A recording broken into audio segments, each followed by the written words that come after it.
Folks, Black Star Network is here. Hold no punches. I'm real revolutionary right now. Support this man, Black Media. He makes sure that our stories are told.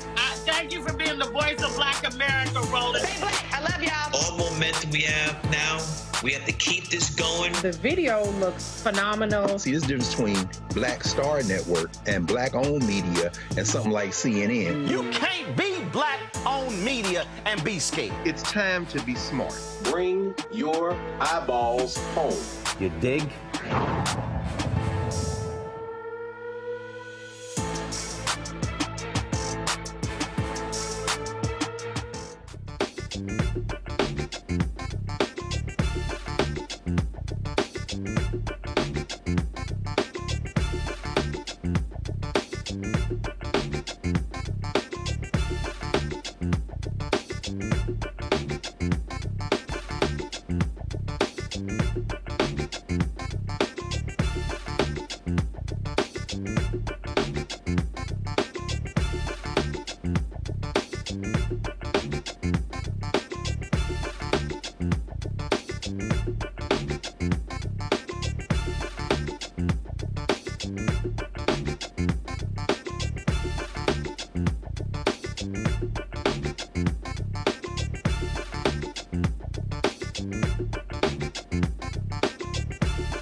Today is Wednesday, July 31st, 2024, coming up on Roland Martin Unfiltered, streaming live on the Black Star Network. I'm live here in Chicago at the National Association of Black Journalists Convention, where earlier today, Donald Trump made a total ass out of himself, and frankly, so did NABJ.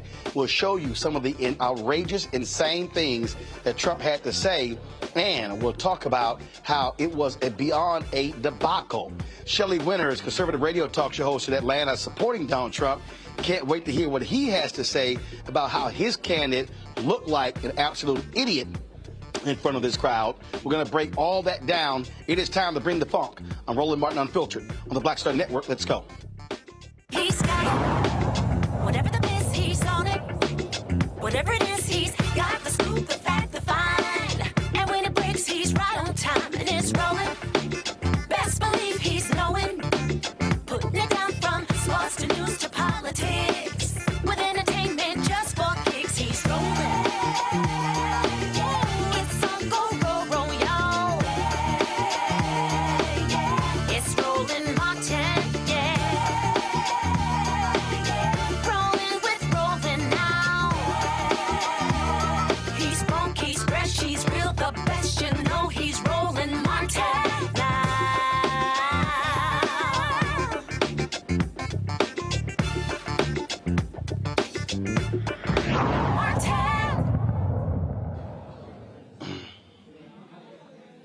Folks, hashtag we tried to tell you. Folks like me tried to tell NABJ it was an awful idea to bring Donald Trump, especially with the panelists who were questioning him today. It was supposed to start around noon, did not get started late. And what did he do? He came out there immediately insulting NABJ, talking about how he had him waiting 35 minutes. They put out a tweet claiming the audio was bad. That was an absolute lie. The real issue backstage, the Trump people did not want to be fact-checked in real time by PolitiFact. In fact, it didn't take Donald Trump any time at all to do what he is very good at, that is insulting black female journalists. This was the first question asked by Rachel Scott of ABC. Listen to this shameful response. Exactly why you would do something like that. And let me go a step further. I was invited here, and I was told my opponent, whether it was Biden. Come back. Okay, first of all, folks, I need the control room. I need her question. I need you to play her question and then hear his answer. Okay? So let me know when y'all have, okay, now y'all got it? Play it. About some of your rivals, from Nikki Haley to former President Barack Obama, saying that they were not born in the United States, which is not true.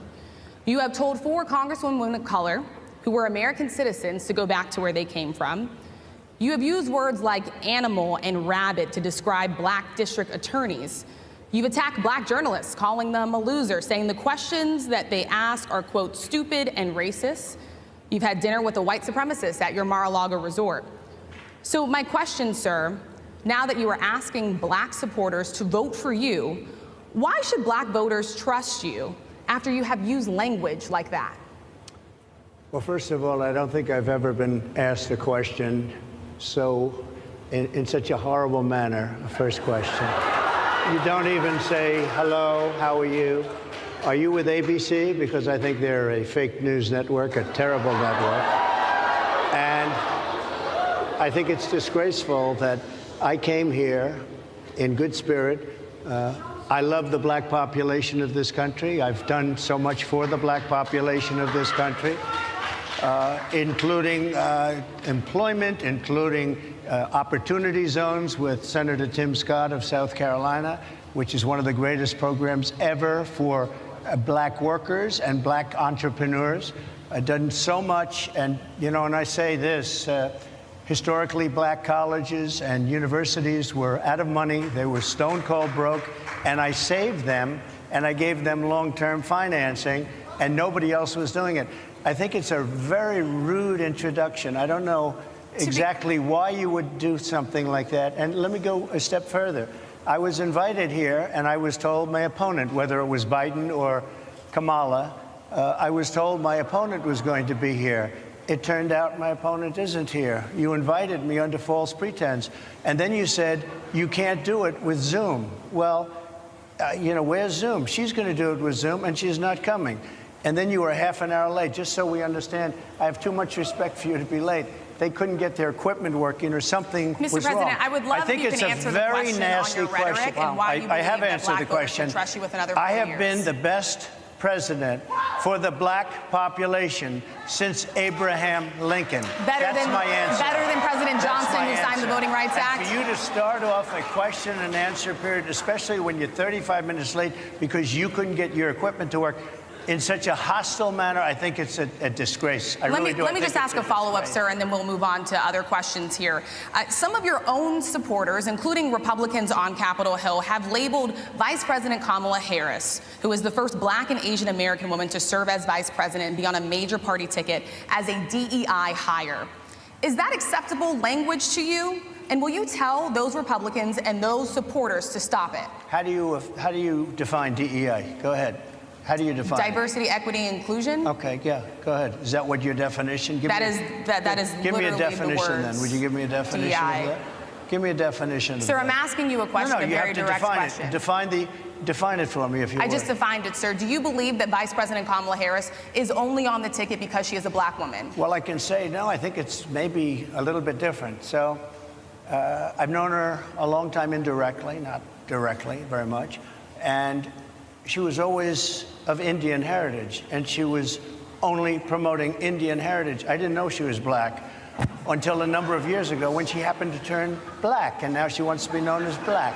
So I don't know, is she Indian or is she black? She has always identified as a black woman. She went to a historically black college. I respect either one, but she obviously doesn't, because she was Indian all the way, and then all of a sudden she made a turn, and she became a black person. Just to be clear, sir, do you believe that she is... I think somebody should look into that, too, when you continue in a very hostile, nasty tone. It's a direct question, sir. Do you believe that Vice President Kamala Harris is a DEI hire, as some Republicans have said? I really don't know. I really don't know. Could be. There are some, and there are plenty. I know this lady right over there, Harris, is a fantastic person who just interviewed me at length.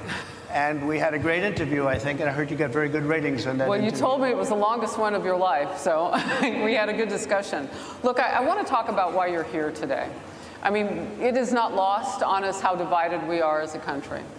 And as you were coming today, we really got to see that we are... Okay, pause right there. Okay, first of all, there's no way in hell I'm going to let y'all even go run that shameful, despicable question from Harris Faulkner, who was a total embarrassment on the panel today. The young lady, I don't have her name from Semaphore, she had no business being on that panel. The only person on that panel, the three people asking questions, who brought credibility, who brought toughness, and who was trying to hold Donald Trump accountable was Rachel Scott from ABC News. I saw Lindsay Davis in the hallway before I came out here, and I told Lindsay, I'm going to personally tell Rachel that she was absolutely amazing. The other two were useless. Their questions were ridiculous. You did not hear questions specifically pertaining to African Americans. I don't know what the hell Harris Faulkner was talking about. Oh, tell us about why you picked J.D. Vance. And Donald Trump sits there and then gives us a whole damn rundown of his resume. That was a complete waste of our time. It was a debacle. And also, how the format was set up, had them sitting in these plush chairs. No, it should have had his ass standing at a podium, them at a table, drilling him with questions. Also, NABJ said, oh, we're going to have real-time fact-checking. Not on stage. So what the hell was that about? There was absolutely nothing about this so-called discussion that was worthy to be held here. Nothing. What do we gain from it? Nothing. He showed exactly who he is, a total asshole who says things about black people that are shameful, pathetic, and despicable. Donald Trump showed us exactly who he was. But NABJ embarrassed themselves when it came to the ground rules that were taking place. Well, they established it. It was not a strong panel other than Rachel Scott. How the format made no sense whatsoever. And let me tell you something right here. The moment Donald Trump insulted Rachel Scott, somebody in leadership of NABJ should have stood up and said, wait a minute, you have consistently insulted black female journalists, including April Ryan, including Yamiche Alcindor, who was sitting there on the second row there. You are not going to do that. We're going to have a respectful conversation, but you are not going to be insulting our members. And nobody did that. They allowed those three sisters to sit up there defenseless against the constant barrage of attacks from Donald Trump, calling ABC News fake news. That's why he also shouldn't have been invited, because that's what he does, talking about fake news. This man has had a war against media because he cannot stand being fact-checked. He cannot stand being held accountable. And so what you heard was him repeatedly, over and over and over and over and over again, lie in that session today. Okay? That was no false pretenses. It wasn't, oh, if she comes, you come. That was never the case, and he knows it. So he lied about that. Now, I was told that the audio company, that when he got there, they said audio went out. I don't know what the hell this, Encore, I don't know what the hell that company was about. I don't know what the hell they were doing, because guess what? We were sitting in there. You can hear the voice of God person, announcer. You can hear the music playing. So that made no sense whatsoever.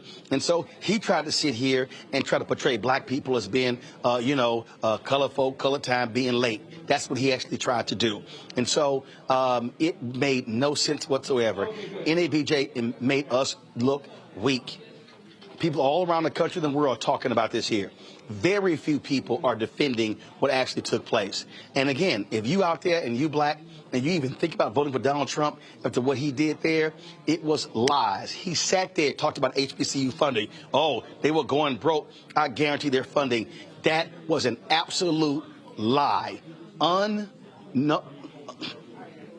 Undoubtedly a 100% lie. Oh, these immigrants, they're taking your black jobs. Lie.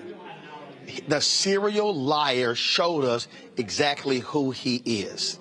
I think you got some other clips. Y'all can play the next clip. Let's see what else this fool had to say. Divided along. People from invading our country that are taking, frankly, a lot of problems with it. But one of the big problems, and a lot of the journalists in this room I know and I have great respect for, a lot of the journalists in this room are black. I will tell you that coming from the border are millions and millions of people that happen to be taking black jobs. You had the best. What exactly is a black job, sir? A black job is anybody that has a job. That's what it is. Anybody that has a job. All right. And Mr. President, they're taking the employment away from black people. They're coming in, they're invading. It's an invasion of millions of people, probably 15, 16, 17 million people. I have a feeling it's much more than that. And everybody's been seeing what's happened. Again, I can't even play. I can't even assault the eardrums and the brain cells of the folks who are watching and listening any longer. Again, what you're hearing right there is an absolute, complete, undoubtedly liar. 50, 60, 70 million. That is what he does. And this is why you do not platform serial liars, because they are going to lie. This is why you have to fact check on stage to his face in real time. This is why you have to shut him down. And listen, again, Rachel handled herself. This is also why I made clear you need a black man on that stage. I was critical that you didn't have a black male journalist. Let me be real clear. If they had three black men and no sisters, the sister would be upset, and I'll be standing right there with them saying there should be a sister on this doggone stage. But what I'm trying to explain to folks is that you saw evil on display. You saw how this man will say whatever, who will insult people. He has no decency. He has no morals. He has no values. He has no integrity. Even his own nephew has talked about his racism. Even his own sister has talked about the kind of person that he is. I want to bring in our panel right now, and I'm sure they can't wait to say something. Robert Patillo, host, People, Passion, Politics, 1380 WAOK, out of Atlanta. Monique Presley, legal analyst, host, Make Sense with Monique Presley. Joy Cheney, founder of JOI Strategies. Glad to have all three of you on the panel. We don't have Monique yet, so let me know, y'all, when she's there. Robert, your assessment of that crap that we witnessed today here in Chicago? Well, the road to hell is paved with good intentions. I think it could have been a constructive argument. It could have been something where we actually got a contrast between both parties and what the positions were for the African-American community. What we got was what we saw, which is the standard Trump lies, obfuscations, filibustering, running out the clock when there are tough questions that he doesn't want to answer. And there was very little information portrayed. I still have no idea what President Trump's policy is on healthcare. I don't know what President Trump's policy is on education. I don't know what his policy is on criminal justice reform or infrastructure. I don't know what his policy is on Social Security or Medicare or any entitlement programs. And the fact that we can't get these fundamental questions answered is why you cannot platform President Trump unless it's in such a way that you can Trump-proof the event.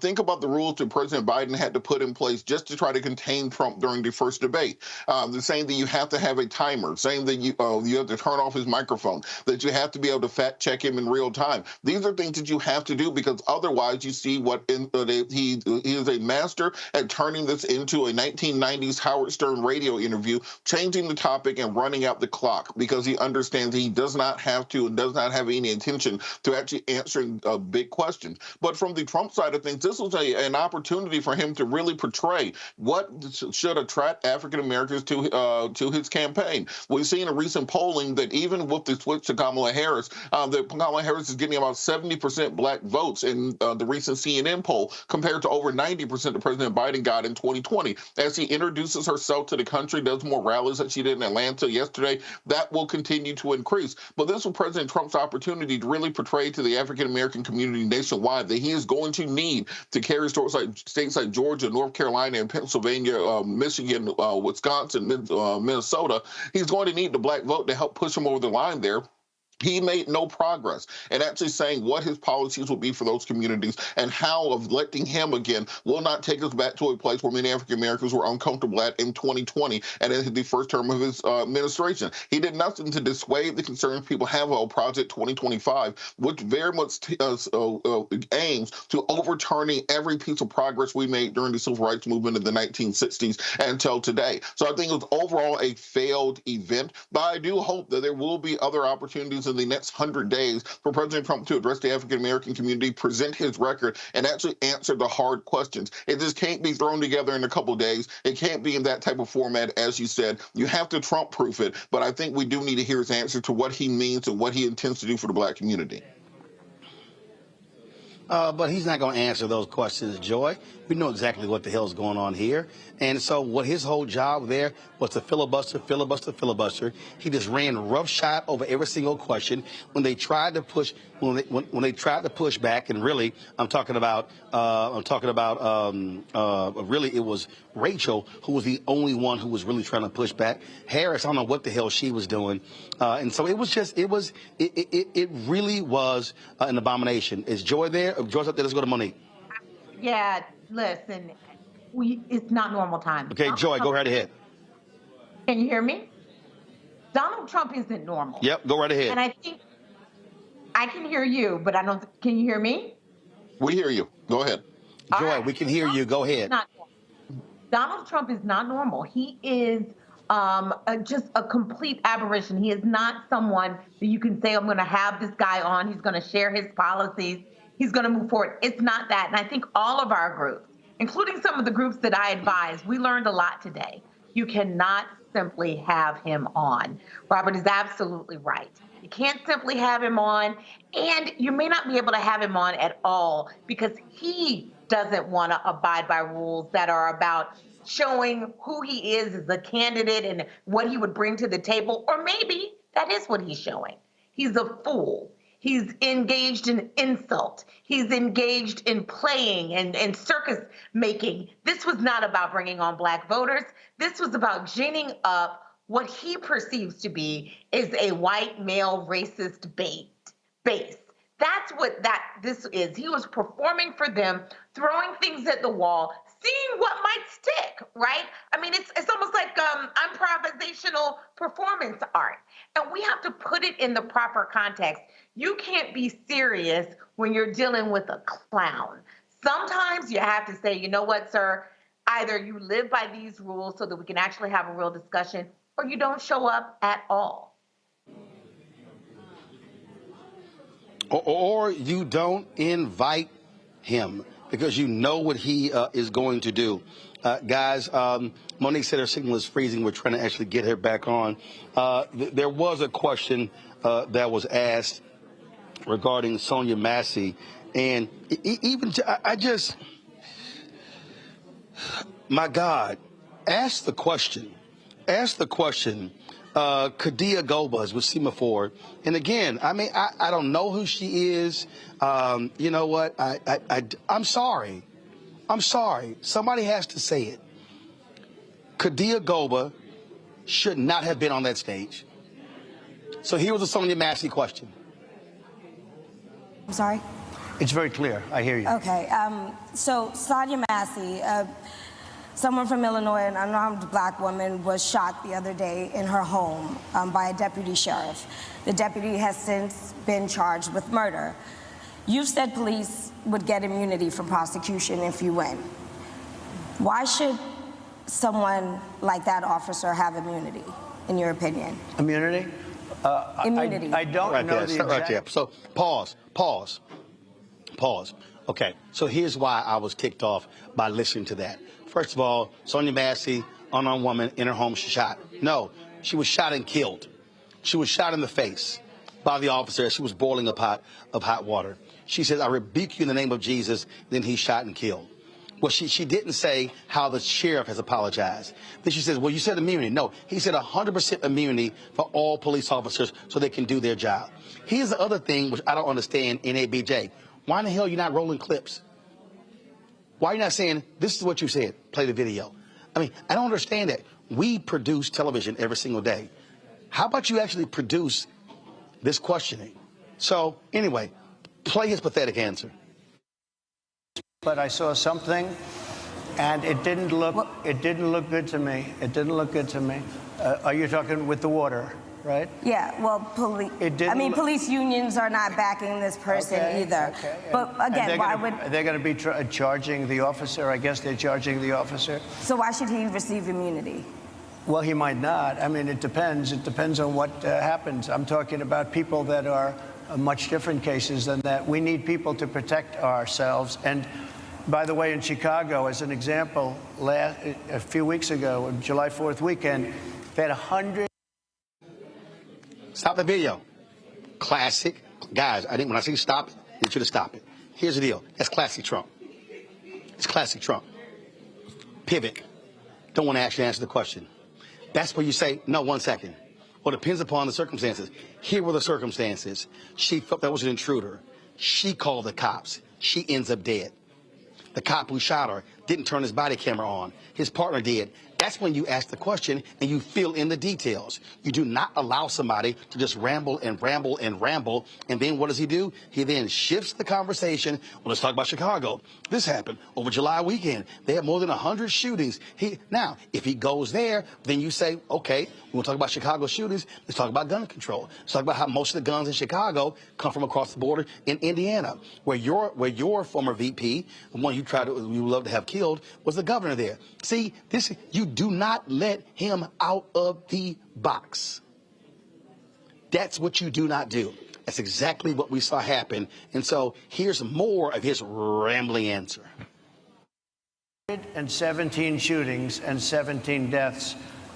Nobody wants that. Nobody wants that. We need to have our police officers have the respect and dignity back. In this particular case, I saw something that didn't look good to me. I didn't like it. I didn't like it at all. So can you get a little more specific back to the immunity question? Who would make those Well, right now, for the most part, people are protected by their unions, by their police unions, or by their police departments. But I'm saying if I felt, or if a group of people would feel that somebody was being unfairly prosecuted because the person did a good job maybe with crime, or made a mistake, an innocent mistake. There's a big difference between being a bad person and making an innocent mistake. But if somebody made an innocent mistake, I would want to help that person. What would those exceptions be? What would determine you an go innocent after mistake? somebody, and it's a very close call, and it's very dangerous. And you know, they have the policeman's life and woman is a very difficult thing, because sometimes you have less than a second to make a life and death decision, and sometimes very bad decisions are made. They're not made from an evil standpoint, but they're made from the standpoint of they made a mistake. So I want to follow up really quickly. You know, I find it interesting because you do talk about reining in prosecutors, especially when it comes to prosecutors that are prosecuting you. Why doesn't that skepticism apply to law enforcement? Well, I've been prosecuted because I'm a political opponent of... Right there. Stop right there. Oh, my God. Stop right there. That man just sat there and said, well, you know, things happen in a split second. How does nobody say, sir, but she's dead? Sonia Massey is dead. And then what you then do is recount the other black people who are dead. You press the point and say, that split second determines life or death. But you want to give them immunity. Guess what you didn't hear? You didn't hear anybody say, because when you were president, you had Jeff Sessions and Bill Barr who says, we're going to pull back on consent decrees because it's going to hurt the morale of cops. Then you somebody has to say, I'm sorry, there was only one police patterns and practices investigation that took place in your 4 years. Under Biden-Harris, it's 12. You heard none of that. You heard none of the pressing. They allowed this man to ramble. And I swear, Monique, if we were in a courtroom, somebody would object and the judge would turn to the witness and say, I need you to answer the question. Yes, but that wouldn't have worked here either. I think the point, though I understand that better journalists could have done a better job, and I agree with you, hats off to Rachel Scott for doing a yeoman's job today. And then there, you know, the young woman in the middle was inexperienced, and perhaps they selected her to represent in that manner. And then there's Harris. But he was going to lie no matter how much he was pressed. The only issue really is whether the journalist who is speaking spoke with more facts or not. The bigger issue for me is it shouldn't have happened. It was inappropriate. It was not the right forum. It was bad decision-making on the part of the organization to bring the rapist into the house, invited to sit at the table to rape us again. And that's what it looked like to me. That was my experience and that of so many others who have been speaking with about it. That's not the way we should run our households. NABJ is not a media outlet. And so what was done could have been done if these journalists wanted to interview this man and let him lie kind of on their own time, their own dime, not at the convention, then it's their obligation to try to get answers out of him. But I don't think that it would have mattered. I think that any good journalist would still be stuck with the first question because he was never going to answer. Well, a person won't answer if you allow them to just ramble and go on and on and on. And that to me, where I'm sitting there in the front row. So just so y'all know, when y'all heard Trump reference, you know, some guy up here, he was talking about me. Because yes, I was literally saying that's a lie. That's a lie. You lying. And so the NABJ folks were like, hey, Roland, calm down. Security gonna move. I said, security gonna remove who? I said, okay, let's see that happen. And so then you had some little punk who used to be a little racist little punk, used to be the executive producer of Tucker Carlson. He had a little camera crew.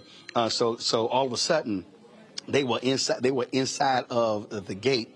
And so homeboy fixes his camera on me. And y'all know I'm real black. I leaned in and said, you make sure you got this in focus.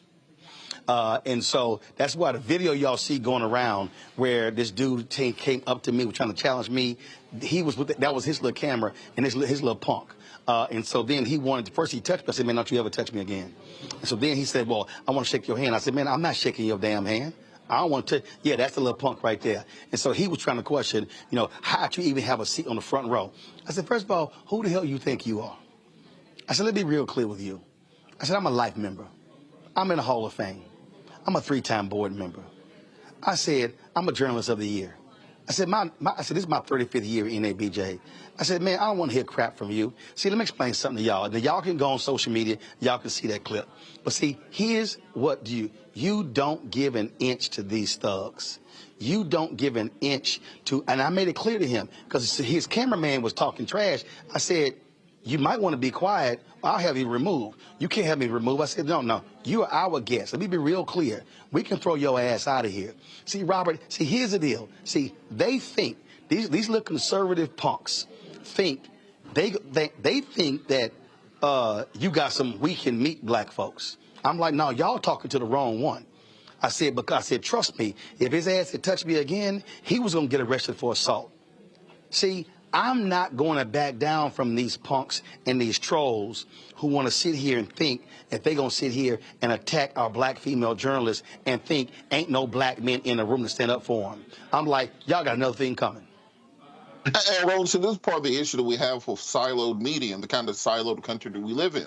There's an entire portion of this country that if all you consume is conservative talk radio, conservative bloggers, conservative podcasts, conservative news media, you go to Trump rallies and those sorts of things, they legitimately believe that like a third of that room were going to be pro-Trump supporters. They legitimately believe that after Trump's mugshot and almost assassination, and you have Amber Rose at the conference, and you got 50 Cent playing, they really thought that there was like a groundswell of support and love that Donald Trump was going to walk into. And they also, because they don't have any black friends and they don't consume anything black that is not filtered through a whitewashed filter, they think that all the black folks they encounter are going to be, Tim Scott and Aaron Donald. That as soon as you say something to them, you're going to, I guess they thought you're going to pull out a banjo or something and start singing the blues to them. But that's just, when you have that portion of America that views things in that nature, it becomes almost impossible to have policy-related discussions. And this is what has happened to our political system, where there's no discussion about actual political issues that are going to be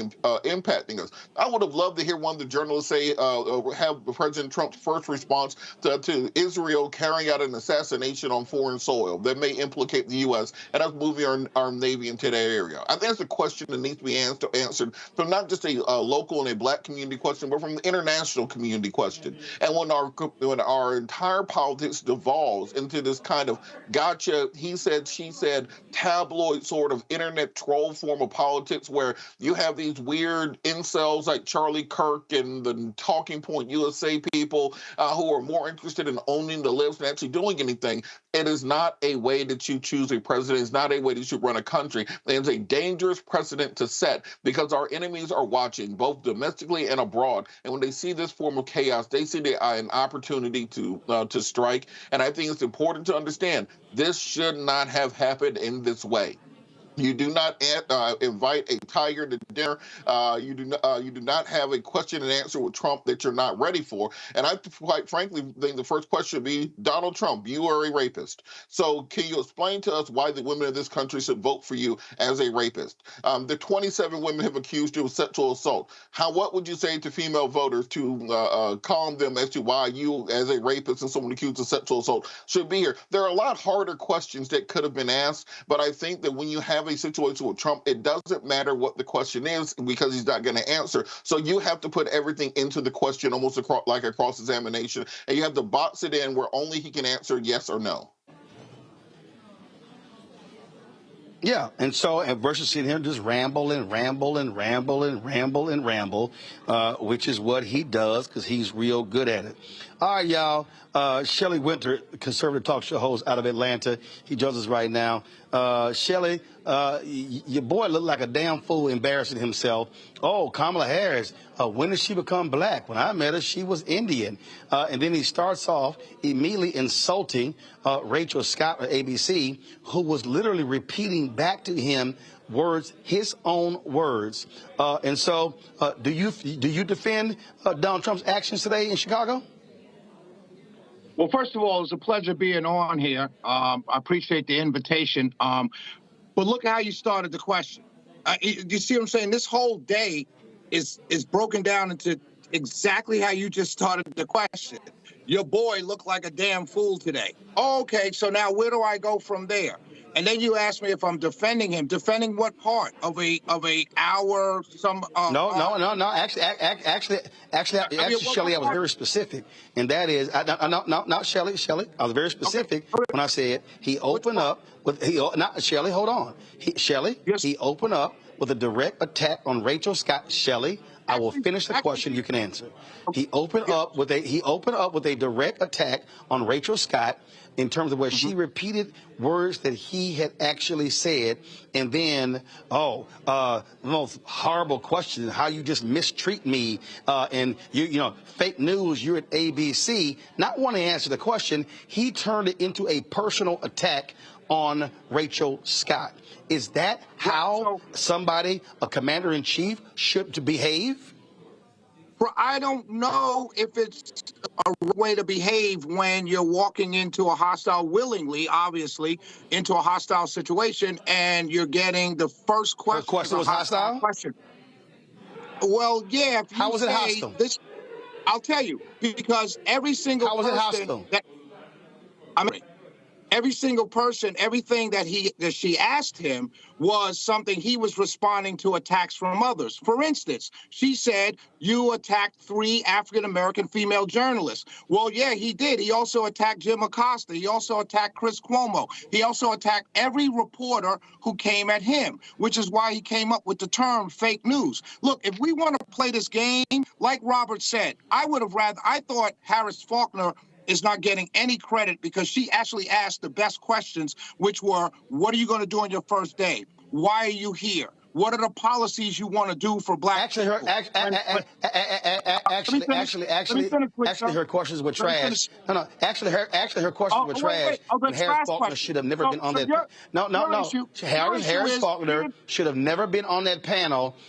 Harris Faulkner should never be on the panel, or anybody from Fox News, after Fox News settled for $787 million, a lawsuit where they advanced Donald Trump's lies by the 2020 election. They lost their credibility, integrity on that. And she should have not been on that stage. Double CNN and 3 times MSNBC. You're in this business. No. You know what ratings. I'm sorry. Were they sued? It does No. Did Fox News advance lies about the 2020 election? Yes or no? Did CNN advance lies for 2020 election? No. CNN, this is real basic. Shelley, this what makes no sense. Shelley, what's so silly is you can't even win this argument because Rupert Murdoch had to agree to a $787 million settlement because they knowingly advanced lies, Donald Trump's lies, even though they know it was false. They knowingly advanced Tucker Carlson's lies, which is why he got fired. So now let's move back to Harris Faulkner. No, Shelley. See, Shelley, this is the problem. No, Shelley, it wasn't. First of all, Shelley, factually, you're wrong. First of all, Tucker Carlson was rarely even mentioned in the depositions. Lou Dobbs, Maria Bartiromo, and a host of others, Laura Ingraham and others. This was widespread. Shelley, we don't lie on this show. It was known from the top to bottom. Rupert Murdoch, Suzanne Scott, the CEO. Shelley, hold on. Numerous hosts, numerous reporters, numerous producers, this was a system-wide massive lie, and that's what they did. So how can you say it was just Tucker?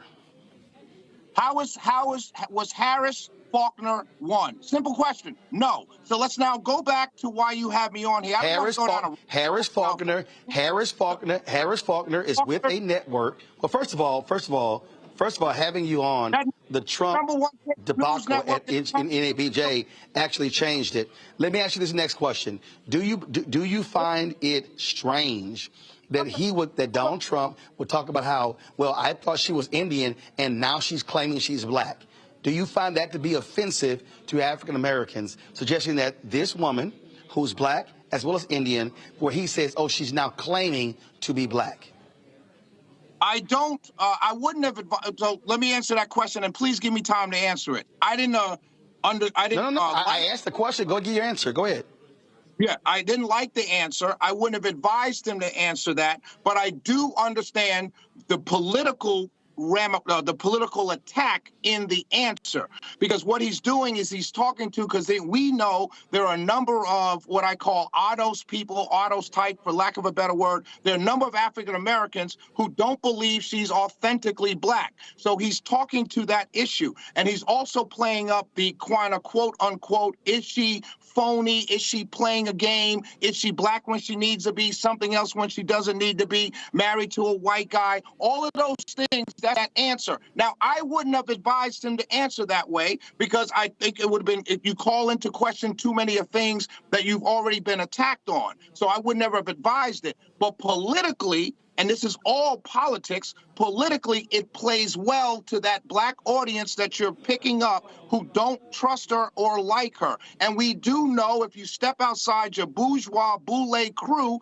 you know people, working class African Americans, don't trust her and they don't like her. So now that does play well politically. I wouldn't have advised it. Not at all. I would. Actually, Shelley, I dare say, you can talk about your bourgeois, whatever the heck. I guarantee you, I spend more time around working class black folk, regular black folk, than you can even think about. So that little cute comment, Shelley, that little cute little comment you made there is utterly irrelevant to me. Let me also ask you this here. Shelley, I'm asking you this here. Shelley, I'm gonna ask you another question. When Donald Trump sat there and began to lie about abortions in the 9th month, that's a lie. That was a flat-out lie. Why does he keep lying about that? Because there are a number of people on the Republican side who are taking, I forgot the Virginia governor's candidate. He was a Virginia governor, ran for election again and lost. Terry, I forgot his last name, who had proposed that. His name is Terry McAuliffe. But it's a lie. It's a lie, and he keeps saying it. So why does he keep advancing a lie? Well, because there are people who have talked about abortion, late-term abortion. Now, what Republicans are doing is playing the same game that you play. Is late-term abortion 9th month? Late-term abortion. Actually, I don't play games. You do. I don't play games. I deal in facts. There are. No, I'm not. No, I'm repeating what he said. You're calling it a game. It's not a game to me. This is real life. And I'm answering the question. The question is that there are Democrats who want late-term abortions. Republicans take that and to mean 8th, 9th month abortions. I don't agree. But they're lying. They're lying. What do you mean they're lying? There are Democrats who want late-term abortions. They are. They are. Okay, what I'm saying is, Robert Patillo's here in Georgia. Stacey Abrams wanted late-term abortions. Listen, man, about the lies, PolitiFact checked all the lies. Most of the lies, he said that Kamala Harris didn't pass the bar exam. She didn't her first time. Millions of people don't pass the first time. Millions of great lawyers didn't pass the first 2 or 3 times. That is no harbinger of whether you're smart or not. So I didn't agree with that attack either. But let me ask you this question. Let me ask you this question. Shelley. Why I got to ask you, why does Donald Trump keep lying about HBCUs? Today, he talked about how they were going broke, how I gave them a lifeline. He's lying. According to Dr. Walter Kimbrough, who was a 3-time HBCU president, Donald Trump, in 3 consecutive budgets, actually cut HBCU funding. The program Donald Trump cited, his own budget zeroed that program out. It was Congresswoman Alma Adams of North Carolina who actually, I'm not done. It was, it was Congresswoman Alma Adams who put it back in the budget. He's lying. And this is. I heard you say it. I've heard you say it on your show, so you don't have to go through it again. I heard you say it to the guy that you just showed the video of. I saw the video. So why does he keep lying? He's not lying because it's semantics, like I said. He is lying. Issue of issues. Hold up, Shelley, I'm confused. Shelley, I'm confused. Shelley, hello, Shelley, I'm confused. If Trump's budget zeroes the program out, meaning they want to cut the program, and it requires. He zeroes it out from the Department of, see, this is what I'm saying, it's semantics. You zero out from under the Department of Education and move it to the White House, and $250 million, which you know went to, under the Futures Act, to HBCUs. Yes, $255 million. See, you're playing semantics. Wait, I'm sorry, Shelley, what you just said is factually wrong. The program that you're speaking of, no, Shelley, let me help you with facts. The program you're speaking of is $250 million. Only $90 million of that went to HBCUs. The other $160 million went to Hispanic serving institutions. So he's even lying about the number. Right. So listen, so you said he zeroed it out. So let's go back to that. So now let me finish answering your question, because that $90 million ain't zeroing it out. So let me answer your question. So there's the semantics. Issuesofhighereducation.com. They talked about this, and anybody can Google it listening to me right now, and you'll see the HBCU presidents all said that Donald Trump was good. There was a yes and a no. He was good, and there was some areas where he's taking credit for things that were bipartisan. My answer to that is, well, doesn't every politician take credit for the work of what they sign? Presidents take credit for what they sign into office. Every congressman that voted on the Futures Act, bipartisan, Republican and Democrat, to their constituents and said, I got through the Futures Act. Everyone does it. That's politics. But you said he zeroed it out. So in your world, Shelley, in your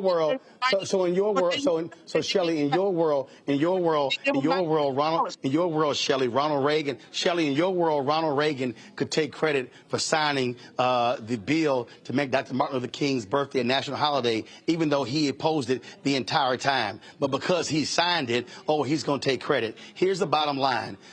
Under Biden-Harris, HBCUs have received more money than they ever. I'm not done. Under Biden-Harris, HBCUs have received more money than they ever have in American history. What Donald Trump is saying is a lie. Donald Trump did not provide. He did not provide a guaranteed lifeline to HBCUs. He did not. He's talking about a program that was $250 million, and they provided billions. Come on, Doc. So by Jerron Case is the man you should go to and ask him what Joe. Hey,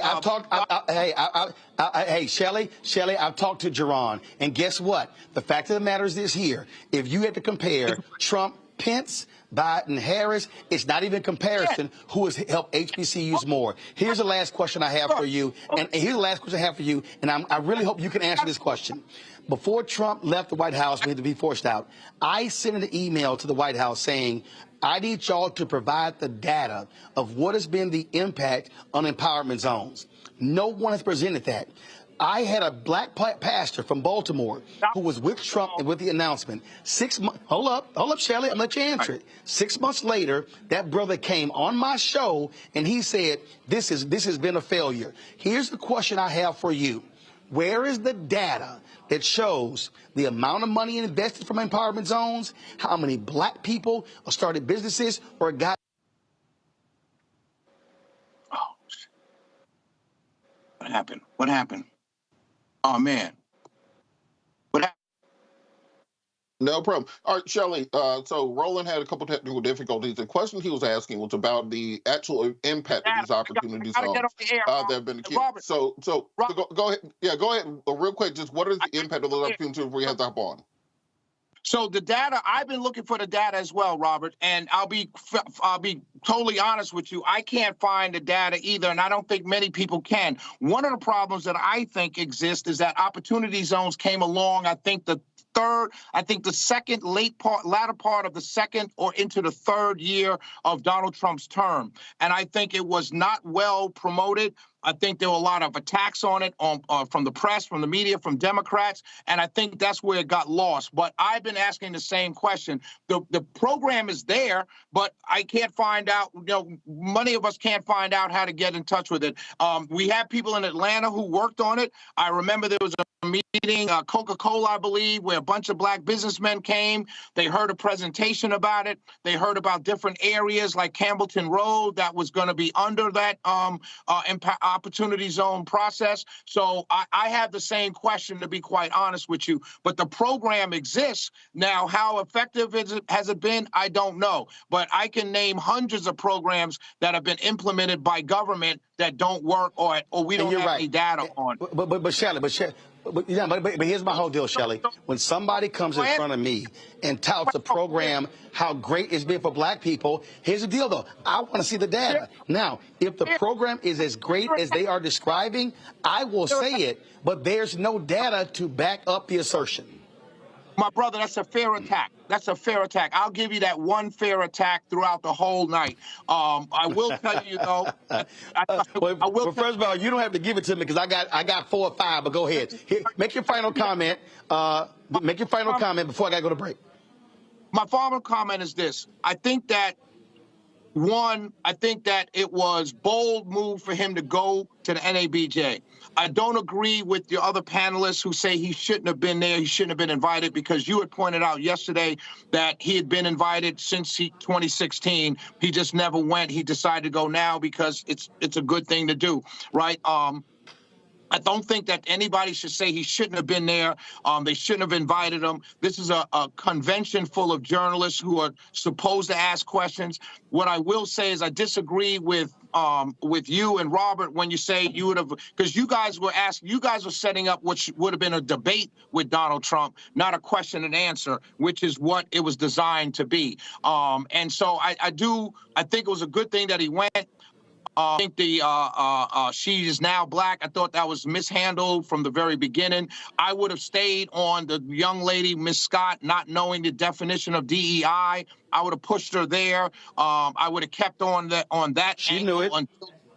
Of course she did it, but she didn't answer it. So I would have kept on that. What I'm saying is when you're in these situations and you're in a hostile environment, and clearly at least one, the middle young lady was trying to play it fair, and Harris was trying to play it fair. What you guys wanted was a debate with Donald Trump, and I don't think that would have been bad. If no, not true. Not true. Debating. No, it's not true. No, I would say me and Robert wouldn't want to debate. We would actually want him to answer the question. Shelley, we would want him to answer the questions asked. And the bottom line is, what he did was he filibustered, he moved around, and he didn't do it. I know you got to do your radio show. I got to go to a break. We'll have you back. Love you. Shelley Wynter, I appreciate it. Thanks a lot. Folks, we'll be right back on Roland Martin Unfiltered on the Black Sun Network. When you talk about blackness and what happens in black culture, we're about covering these things that matter to us, speaking to our issues and concerns. This is a genuine people-powered movement. There's a lot of stuff that we're not getting. You get it, and you spread the word. We wish to plead our own cause. Too long have others spoken for us. We cannot tell our own story if we can't pay for it. This is about covering us. Invest in black-owned media. Your dollars matter. We don't have to keep asking them to cover our stuff. So please support us in what we do, folks. We're want to hit 2,000 people, $50 this month, raise $100,000. We're behind $100,000, so we want to hit that. Y'all money makes this possible. Check some money orders. Go to P.O. Box 57196, Washington, D.C. 20037-0196. The Cash App is $RM Unfiltered. PayPal is R Martin Unfiltered. Venmo is RM Unfiltered. Zelle is Roland at RolandSMartin.com. On a next, A Balanced Life with me, Dr. Jackie, think about for a moment some of those icky behaviors that you display every now and then. Are you a petty Betty or a crabby Kathy? Where do those less than attractive traits come from? We all have them. And more importantly, how do we get rid of them to make certain that they don't infect other people? Pettiness is something that we all carry. It's just make sure that you carry it well and you don't use it to intentionally hurt. On the next A Balanced Life with Dr. Jackie on Black Star Network. Me, Sherry Shepard, and you know what you're watching, Roland Martin Unfiltered.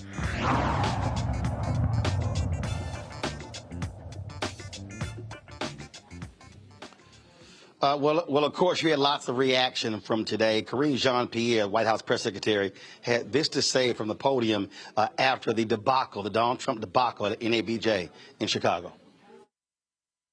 Who is in this position that is standing before you at this podium behind this lectern. What he just said, what you just read out to me, is repulsive, it's insulting, and, you know, no one has any right to tell someone who they are, how they identify. That is no one's right. It is someone's own decisions. I'll add this. Only she can speak to her experience. Only she can speak to what it's like. She's the only person that can do that. And I think it's insulting for anybody. It doesn't matter if it's a former leader, a former president. It is insulting. And we have to put, she is the Vice President of the United States, Kamala Harris. We have to put some respect on her name, period. Thank you. Oh, my goodness. Go ahead, John, all the way in the back. All right, folks. The Harris campaign certainly had a lot to say about this in terms of the statement they released. And so I really thought it was very strong. I'm going to pull up in a second. Let me pull up Monique, Joy, and Robert. So I'm going to read this in a second. But I tell you what, Monique, their rapid response was really important because they framed it in terms of exactly how Donald Trump behaves, how he acts. They talked about how rude he was, how he is constantly disrespectful to journalists and black journalists. And so they were hitting him hard in their response back. Yeah, because he's an asshole. That's why. And he shouldn't have been allowed to be an asshole in our home, where our sisters are supposed to be safe. And I know that they are grown women and that they agreed to do that particular assignment. And I'm not even saying, though I agree with you, Roland, that it should have been men and women. I don't think it should have been necessary for a man to have to step up to protect a black woman in this space from this crotchety, amoral, felon, old-ass man. I mean, I don't think that should have been necessary. I think that the organization should have been protective.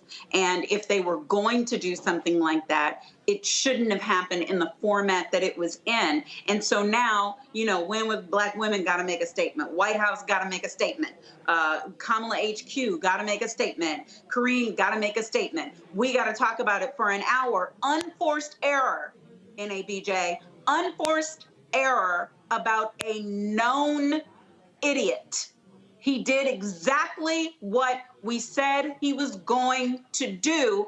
And I see people, even white people who mean to be allies, who were saying, look until the end. He made an idiot of himself. This is hilarious. Nothing about it is funny. To me, I would have been ready to fight.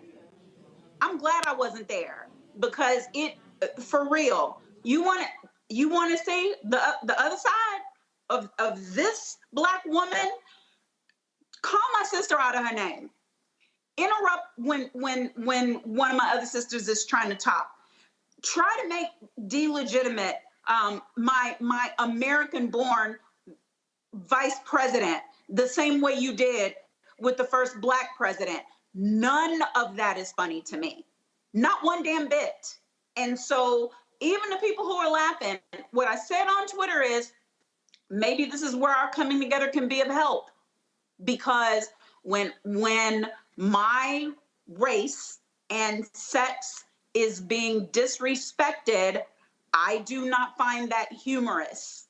We as Black women have been beaten up too much in these centuries in this country for you to laugh at that shit like it's some kind of joke. And so, no, I don't see a remedy here. I understand everything everybody is saying about ways it could have been done better, but I return back to my original comment. It should not have happened. I was made to feel unsafe in places where we're supposed to be safe. And that is not the way it's supposed to go.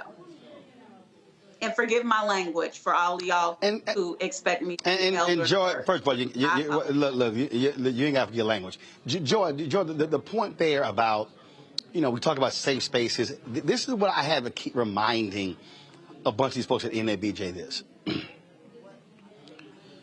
The role of journalists is our job. Yet when we are here, we are members of an organization. What we do as members of an organization is different than what we do in our jobs. So, for instance, NABJ takes funds from different entities. Someone can say, well, as journalists, we should be doing that. No, we are an organization. I literally had to explain to our board members this. We released a statement. We were working on this statement. And they wanted to put the reaction from the company in the statement. I said, y'all, stop. This ain't no story. This is a statement. So the problem is sometimes we have folk in NABJ who are trying to act like all decisions you make, you're making as that of a journalist. Yet when I was on the board of NABJ, I was operating as an officer. In fact, so my voting can't be based upon how I personally benefit. It's how we gave a thumbs down award to CNN, MSNBC, and all the networks for not hiring a single Black show host. The board had to vote. So people came to me and they said, Roland, you shouldn't vote on this because you're one of the folks in line to get a show on CNN. And I said, when I spoke to the board, I said, when I chose to run for the office, I chose to represent the interest of NABJ and its members. I cannot make a vote sitting on the, and in fact, we had one person, I saw her earlier. She got mad at me. How dare you vote against your company? I told her ass, I said, when I'm sitting in this room, I ain't sitting here with CNN. I'm not sitting in here with TV One. I'm sitting here for NABJ. And I said, I have to vote how I believe in the best interest of our organization, not my personal interests. And that's the mistake I told a bunch of people that today. That when we control who we invited in. We controlled the conversation. He doesn't get to dictate to us by saying, well, I'm a public figure, you're a journalist. No, here we are members of NABJ. That is separate from what our daily jobs are. Facts. I think that is something that's called integrity and understanding what your role is. Many of us are part of Greek letter organizations, and if you've ever brought in people, you know there are family members of yours that you love you would never invite in. Why? Because you have a different responsibility when you're in the org. NABJ should have been thinking about themselves as an organization who gave their platform to a clown to perform for his base. And that was not a good use of NABJ's time. But then once they decided to have him, they had him, let's move on. Once they had him on there, they should have been prepared to have him on there and should have been prepared to make him focus on the facts and the public policy and the things that would help people make a decision about whether he's right for the country if they were having him on. But now let's go to Donald Trump, because all is not lost. And I love that that's what the Harris campaign made clearer today. This is who he is. He has reminded us yet again who he is. He does not care about Black people. We are but a means to an end to actually inspire crazy white people. That's who he's really trying to target. So we've got to make a choice. If you are a Black person, like our former guest on the show, who's looking at him, this is not someone who cares about you. He is making a fool of you. You are clearly lost. This is not someone who wants to see you do well. This is someone who is using you as a tool to try to gain votes from people who do not value or respect you. So Donald Trump has reminded us again, much like when he did his speech at the convention, of who he is. So, while I agree it's not funny, although I did laugh, because I think that his outbursts and his acting and the fact that he has to be so performative is to try to inspire his base, which is very demoralized right now because they see Democrats being so energized. And it's a sign that their internal polling is telling them something else, that they need to be desperate. So in some respects, I laugh because I understand politics and I understand what this is about. But you're right, it was insulting and it was offensive, and it's a reminder of how far we have to go. But when you have Donald Trump on, it's something you have to expect. There is no safe space with him. If you have him, you know what, you have to be prepared for it. And they were not today. Yeah. Robert, I want to read, this is the statement the Harris for President campaign release. It says, statement on Donald Trump showing exactly who he is at NABJ. The hostility Donald Trump showed on the stage today is the same hostility he has shown throughout his life, throughout his term in office, and throughout his campaign for president as he seeks to regain power and inflict his harmful Project 2025 agenda on the American people. Trump lobbed personal attacks and insults at Black journalists the same way he did throughout his presidency, while he failed Black families and left the entire country digging out of the ditch he left us in. Donald Trump has already proven he cannot unite America, so he attempts to divide us. Today's tirade is simply a taste of the chaos and division that has been a hallmark of Trump's MAGA rallies this entire campaign. It's also exactly what the American people will see from across the debate stage as Vice President Harris offers a vision of opportunity and freedom for all Americans. All Donald Trump needs to do is stop playing games and actually show up to the debate on September 10th. Thoughts? Oh, what a difference 2 weeks can make in American politics. As they say, a day is a year in politics. And this time about 2 weeks ago, President Trump was riding high. He was at the RNC convention. He had just survived an assassination attempt. He was leading in almost every poll. You had Amber Rose and Hulk Hogan, Kid Rock, Dana White, all at the RNC convention. He talked about expanding the base of the party. And the discussions on the Republican side of the aisle weren't about whether or not he would win. It was about how they're going to have an electoral mandate to the point that they could actually institute Project 2025, that they would actually be able to take control of both the House and the Senate. And the Democrats were on defense as to what they were going to do to simply have some levers of control for an eventual, if not inevitable, Trump takeover. Fast forward 2 weeks, President Biden drops out of the race. Couple $100 million get raised, start having calls, including call organized by you, Roland, with hundreds of thousands of people on discussing how they support the Harris campaign.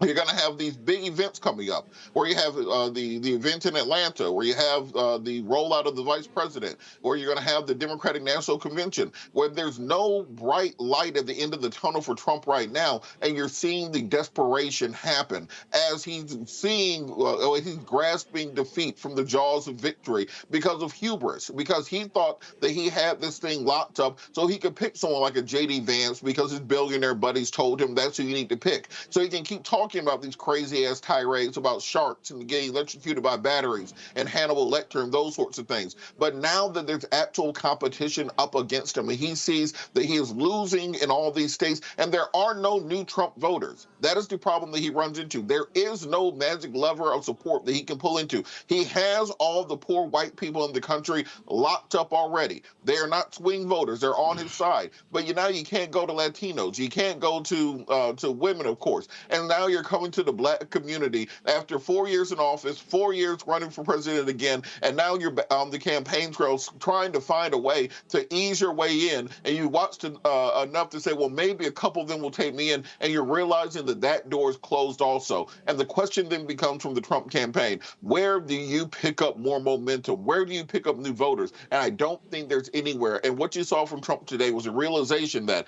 he really may lose this race, that there are no more doors open that he can pick. That's right. Well, I'm gonna tell you right now. I'm gonna tell you right now. When when the vice president said yesterday in Atlanta, say it to my face, black folk, we saw what this fool said to our faces. And again, I don't need to invite crazy into my house for them to leave and go, damn, they crazy. You knew that from the outset. And so that's what you saw. That's what you witnessed. And, Monique, Shelley sitting there talking about, how great of a job Harris did. First of all, how your ass wait to Project 2025 to be your last question, and they were actually giving them the rap sign. See, that little silly, so how did you arrive at picking J.D. Vance? Didn't she say she had the longest interview with him? We didn't need to hear that bull crap on the state of NABJ. So again, I just sat there, and so I don't care.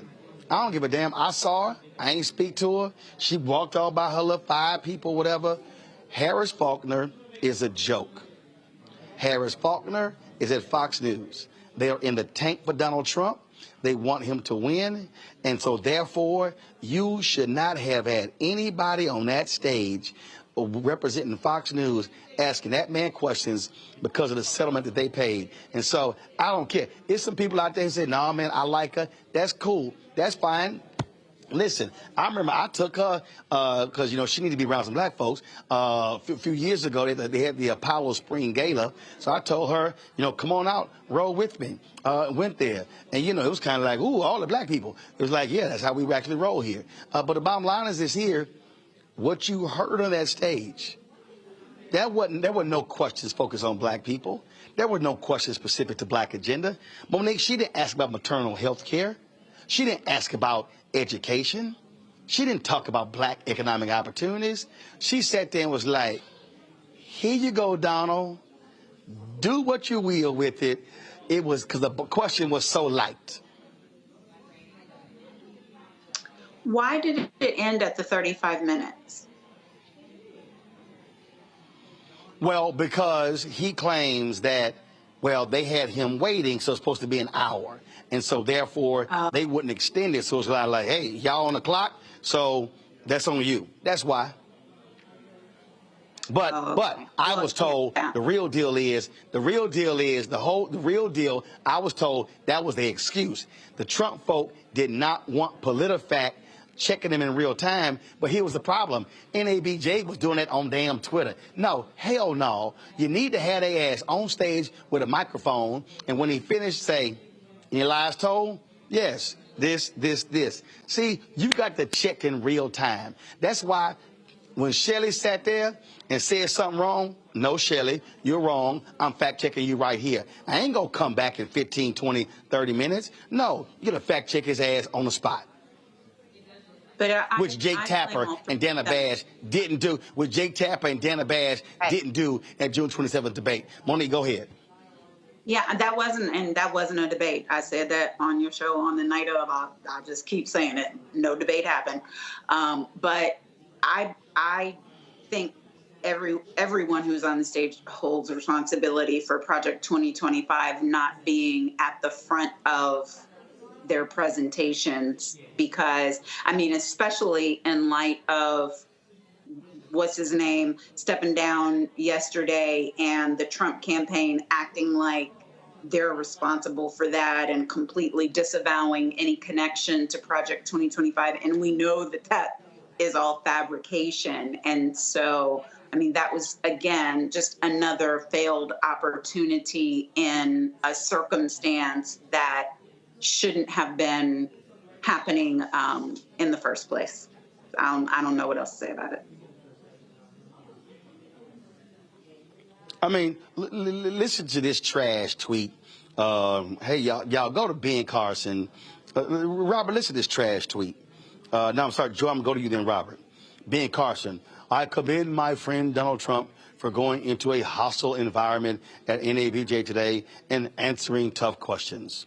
What time does VP Harris get to Chicago? That's right. She didn't show up because most of the journalists in that room already do her bidding for her. Ben Carson, you can kiss my ass. Ben Carson is so sad. And yeah, Ben Carson is sad. I don't want to spend any additional time on him. I don't know, how do we find these black people? They are broken. But with respect to NABJ, again, I actually thought it was fine to have someone from Fox News on, but her fellow journalists should have been able to counter her. That is what I didn't understand. They did not seem to have everyone on there at the level of a Donald Trump. He is a performer, so you have to be ready with a little performance art as well. What Roland is talking about is also saying, if you had a fact checker on that stage, that engages, that meets him where he is. If you are not willing to do that, then you should not have him. They were woefully unprepared for this moment. And, you can have someone from Fox News. You can. But you have to have someone who is willing to ask the questions, and you have to talk to her. Hey, are you willing to do this work? And I'm glad you mentioned CNN. We're putting a lot of emphasis on NABJ, but the fact of the matter is, news media outlets, with the exception of this one, don't handle Donald Trump right, because we keep trying to treat him like he is a normal candidate for office. He is not. He is a freak. He is a performer. He is a clown, and he is an expert. Nothing that he did was just random rambling. He's doing it because he's testing out new material. And if we're going to have him on, we have to be ready for it. I'll say it again. We were not ready for it. And for future organizations, think about it. If you are not ready to take him on head to head, it won't matter that you were respectable or whatnot. That's not the game here. Do not let him use your house to disrespect you and all your people in it. You are under no obligation to do that. And we have to grow up and understand what time we are in right now. This is serious business. Donald Trump is trying to undermine our democracy. Oh, absolutely. And again, though, Robert, when you are dealing with crazy, you know what you're dealing with. You know what you're dealing with. You know you're dealing with sheer stupidity. And so that's what you're dealing with. At one point, when he kept complaining he couldn't hear Harris, and he was like, you're sitting right next to me. Yeah, I can hear you just fine. Oh, just sort of just waved at her. And yeah, it was perfect. Rachel was getting underneath his skin. And that right there, Robert, is the point. Well, the way you have to get Robert, hold on, Robert. You have to get under his skin. You have to challenge him. He was angry because she came out the gate locked and loaded. Well, I find it interesting. Much as Republicans talk about DEI as being a bad thing, Donald Trump brought his own DEI moderator. The only reason Harris Faulkner was there because that's the only black woman he knows. And so you have all this conversation about, well, we have to have a meritocracy. We need the most qualified. One conservative black woman journalist. You knew you were going to a black event, and you did Rolodex. Hey, can I get my own DEI moderator there? Not based on qualifications, not based on merit. it, but based on, well, she's a black woman, and if I have a blonde-haired, blue-eyed girl here answer me questions, I'm gonna look crazy. Look, in reality, this is where kind of law and media merge, and Monique can talk about this also, that you have to treat these interviews, as I said, like a cross-examination. And as Roland said, you need to have the clips queued up and sync to the questions you're asking. So you say, so Rachel asked a question. It is a direct question, a yes or no answer. He tries to obfuscate. There's a big-ass screen above my head. We play him just saying that. Now answer the question to what we just played. Like as Roland said, you have to treat it that way because we are now a decade in to Trumpism. I think people forget that from time to time. This is not a new phenomenon. He's been running for president since 2014, 2015, when he was going on Mourning Joe and pushing his birther conspiracies. We have 10 years of tape on how to play against him. This is like playing against Tom Brady and not knowing he's going to throw a slant across the middle. He's been doing the same damn thing for a decade. How are you not ready for the play that is coming? And I think that when we do the post-mortem on this, and we have many more black conferences coming up between now and the election, I would love for President Trump to attend, but the questions have to be about what your real agenda is for the black community, and be ready to have your feet held to the fire, because they don't do this to anybody else. I'd be damned if anybody shows up at the Jewish convention not talking about either anti-Semitism or support for Israel. You know you're going to have to do it. We let this man slide into the Negro convention, not talk about anything he's going to do for black folks, and then slide out the back door after 30 minutes. I think that's why you're seeing this level of anger. And Roland, can I add something to what Robert said? Go ahead. Yeah, go ahead. No, I want to agree with Robert just vociferously, but also add, this is where I think that the professional organizations really should be working together. Just because NABJ is full of journalists, you shouldn't assume that you know how to deal with a criminal or you know how to deal with an agitated, lying witness. But there is training available so that you can do a better job of that. And that is one of the reasons why our vice president is uniquely situated to be able to handle a debate with someone like him. She definitely, as she's been saying in her new speeches, she knows his type. But it also involves a commitment and a decision. Because if he does not answer that first question and you let him get away with not answering that first question, he will not answer any questions. And so you can't have the same time constraints. You can't have the same kind of pity pat. I'll do a question, then you do a question, then you do a question. It has to be that when he rambles, you cut him off and then you say, and back to my question. And you lead him where he didn't want to go on his own.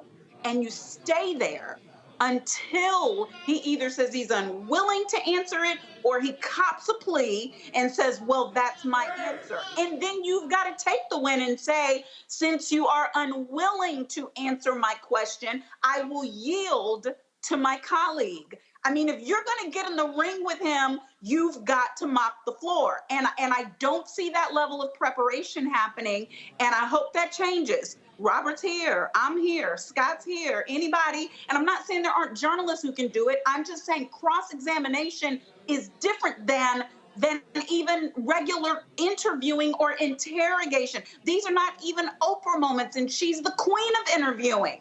This is get your ass. And that is a skill set. And I have not seen it yet. And I agree with my two panelists tonight. If you're not ready for that, don't go in there. Don't do that. It's not for you. Yes. At the very least, they could have answered with, let the record show, he did not answer my question. You can even politely say that. He didn't answer my question.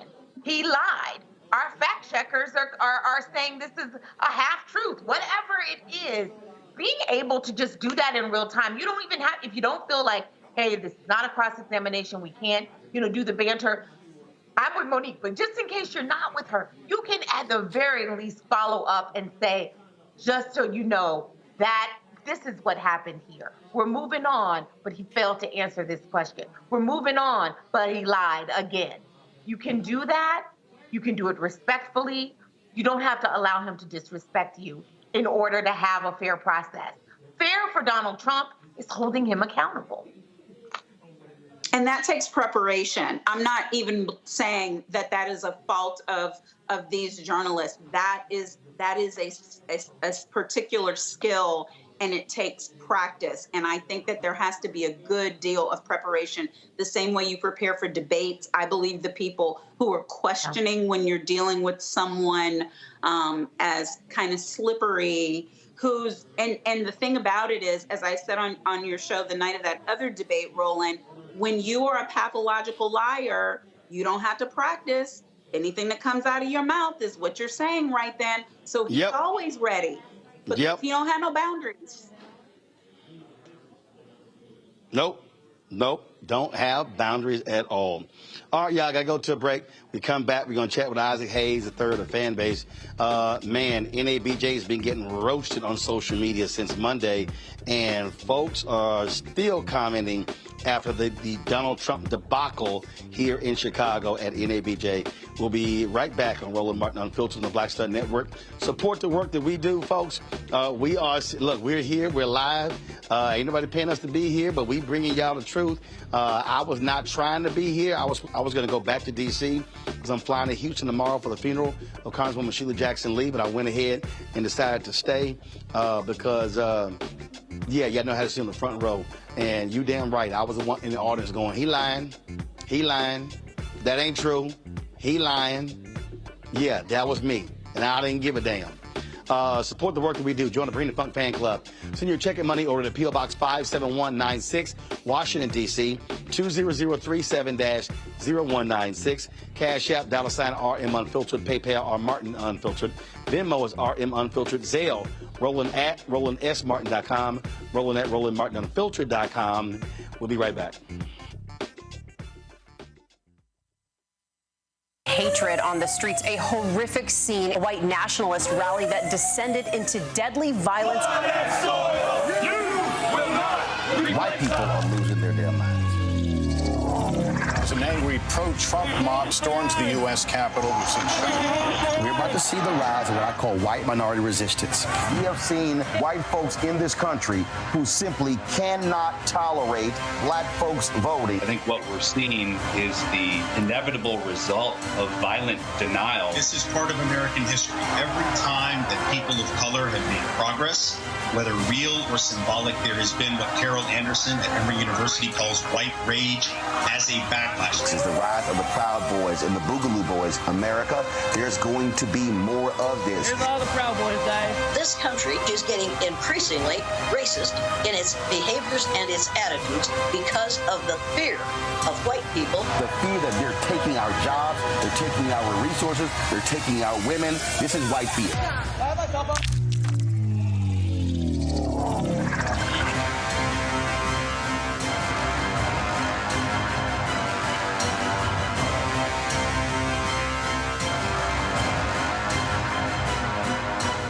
What's up, everybody? It's your girl, Latasha from the A. And you're watching Roland Martin Unfiltered.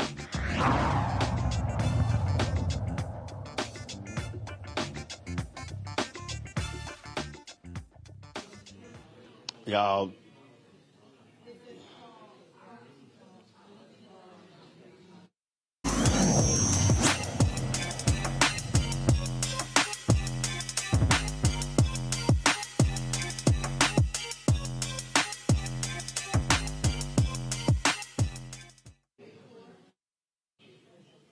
All right, folks, time for Tech Talk.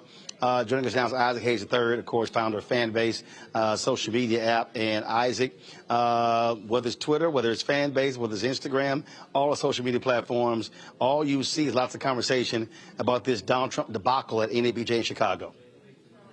Absolutely. This was a mess, but it was a good mess. I think Donald Trump kind of showed his true colors in normal fashion, but in front of a majority black audience, to be the racist and the bigot and the pretty, unsavory character he is.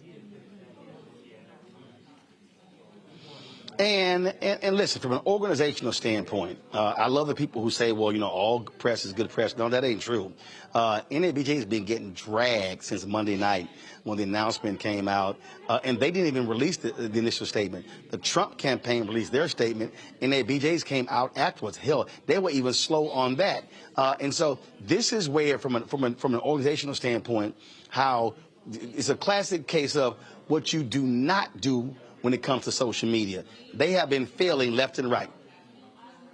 Yeah, so I'm a bit confused as to the miscommunication with legacy journalists such as yourself, with someone like Donald Trump coming and the opportunity for you guys to be able to interview someone of his magnitude. And I feel a lot of people are saying that they were left out. I don't know. I mean, definitely it's been a very controversial week for this conference.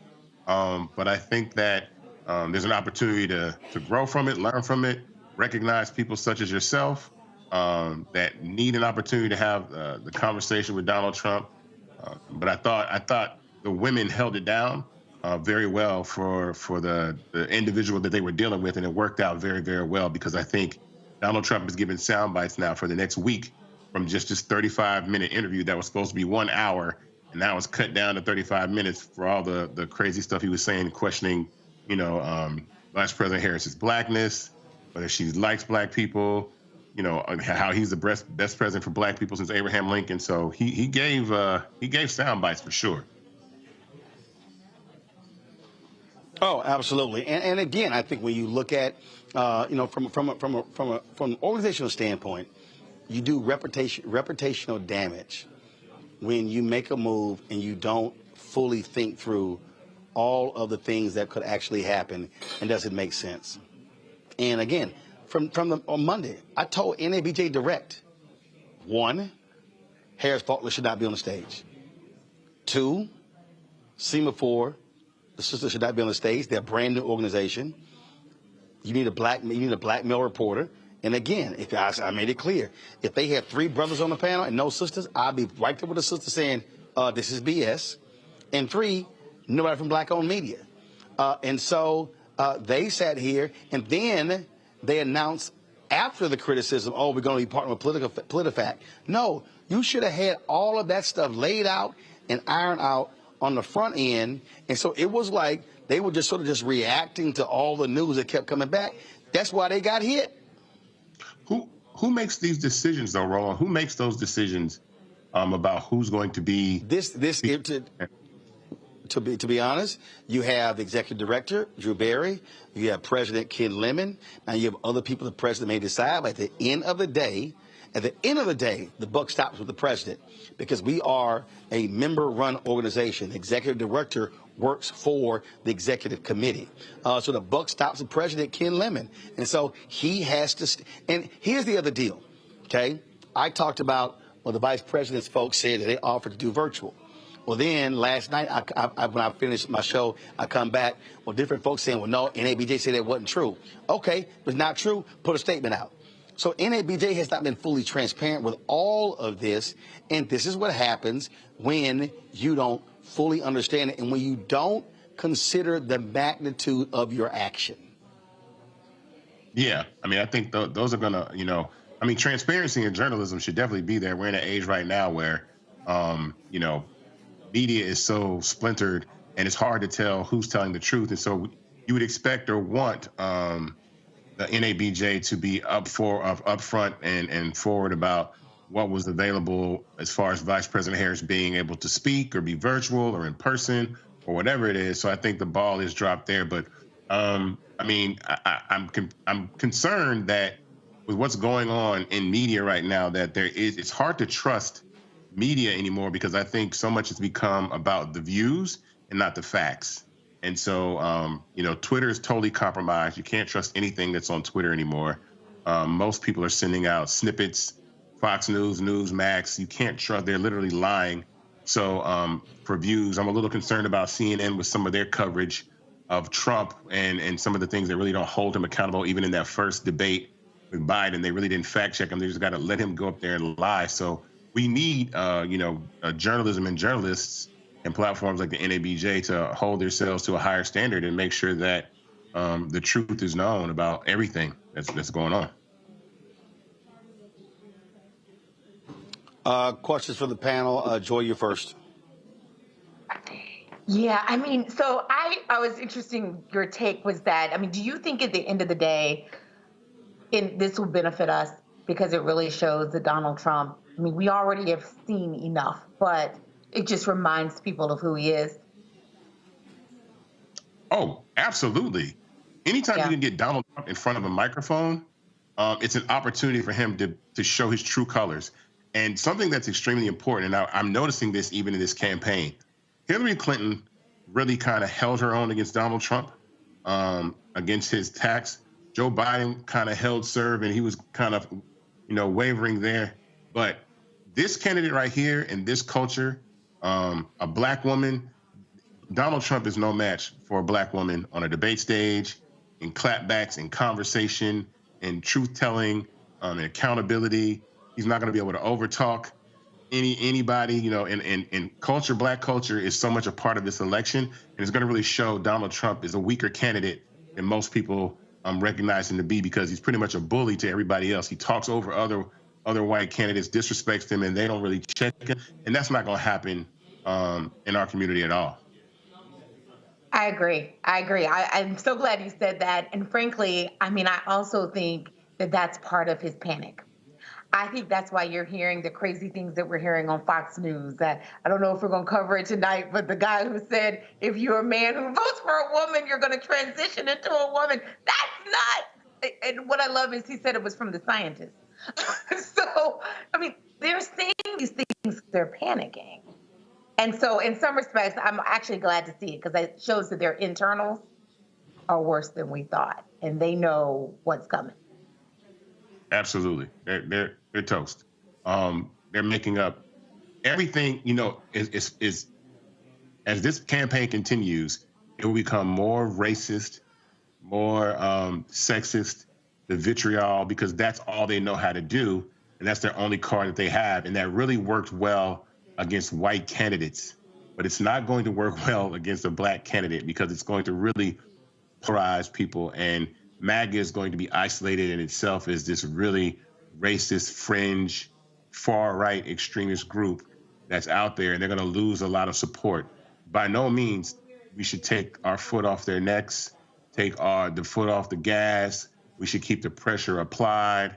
We should definitely be focused on this, because I take, Project 2025 very seriously, the Supreme Court, qualified immunity, all these things very seriously. But I think more importantly, we should just, stay focused. But they're definitely exposed. They've only got one hand, and that's the racism card and the bigotry card, and it's only going to go so far. You got to keep it up, because it's working. I'm with you, brother. Yeah, sure. Monique? Hey there, how are you? I was just wondering if you had any thoughts in recent days on Twitter.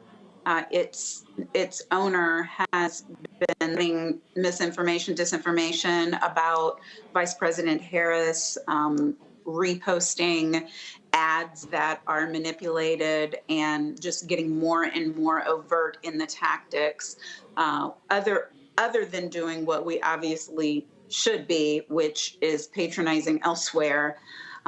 What is it that you think can be done in order to ensure some level of fairness on a platform that so many are still using? Well, a couple things. I think Twitter, as it is known, is not what it was because of Elon Musk purchasing the platform. I truly believe, now this is my prediction, I truly believe that Elon Musk bought this platform to influence the election and thought he was going to be able to do a really good job of doing so. But one thing he did is drove off most of the user base by purchasing the platform. And then now that he's using free speech is no longer a thing. Pete Souza's account got banned today because he posted a photo of Donald Trump's perfectly fine ear that he got shot in by an AR-15. He banned the Dudes for Harris a page for raising $4 million. He's posting misinformation. I believe that after this election is over, Elon will have no interest in Twitter and find some way to get out of it or sell it and be done with it, because the only reason he bought it was to use it as a weapon to try to win the election. The problem that I face, and I keep telling everybody, is we need other platforms, especially the black community that's on these platforms. Roland posted something about that, and I'm telling everybody right now, even with Fanbase, I made a commitment to build a Twitter competitor once we reach about $5 million raised in our current round on Fanbase. And I think, we need platforms to control and own and invest in and really be places where we can share information and they're not compromised by the founder getting in his feelings and blocking people at will. So my commitment to everybody here that does invest in Fanbase, and we get to about $5 or $6 million by October, I will build a Twitter competitor by the end of the year, and we can absolutely do it at Fanbase. I want to do it. I love Twitter, and I love what it stands for. I love news. It's really citizen journalism, and that's the core of the platform, and that is totally compromised now that Elon's involved.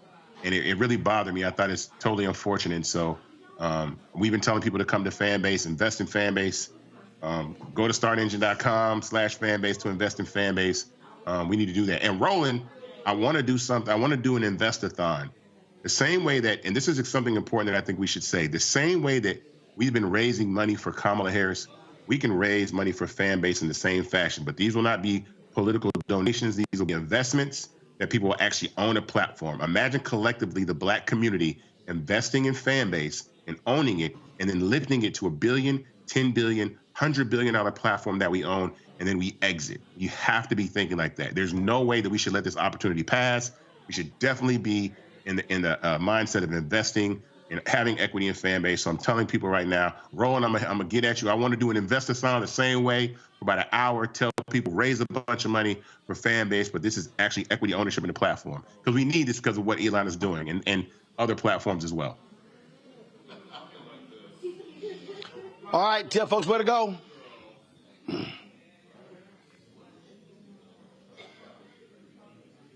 Isaac, tell her where to go. Oh, my bad. Go to startengine.com/Fanbase to invest. The minimum to invest is $399. You can own equity in this platform. Thank you so very much. Like, listen, I'm telling everybody, we cannot let this opportunity pass. Go to startengine.com/Fanbase to invest and get equity, and I will build a Twitter competitor to Elon Musk and his platform. All right, Isaac Hayes III, we appreciate it, man. Thank you so very much.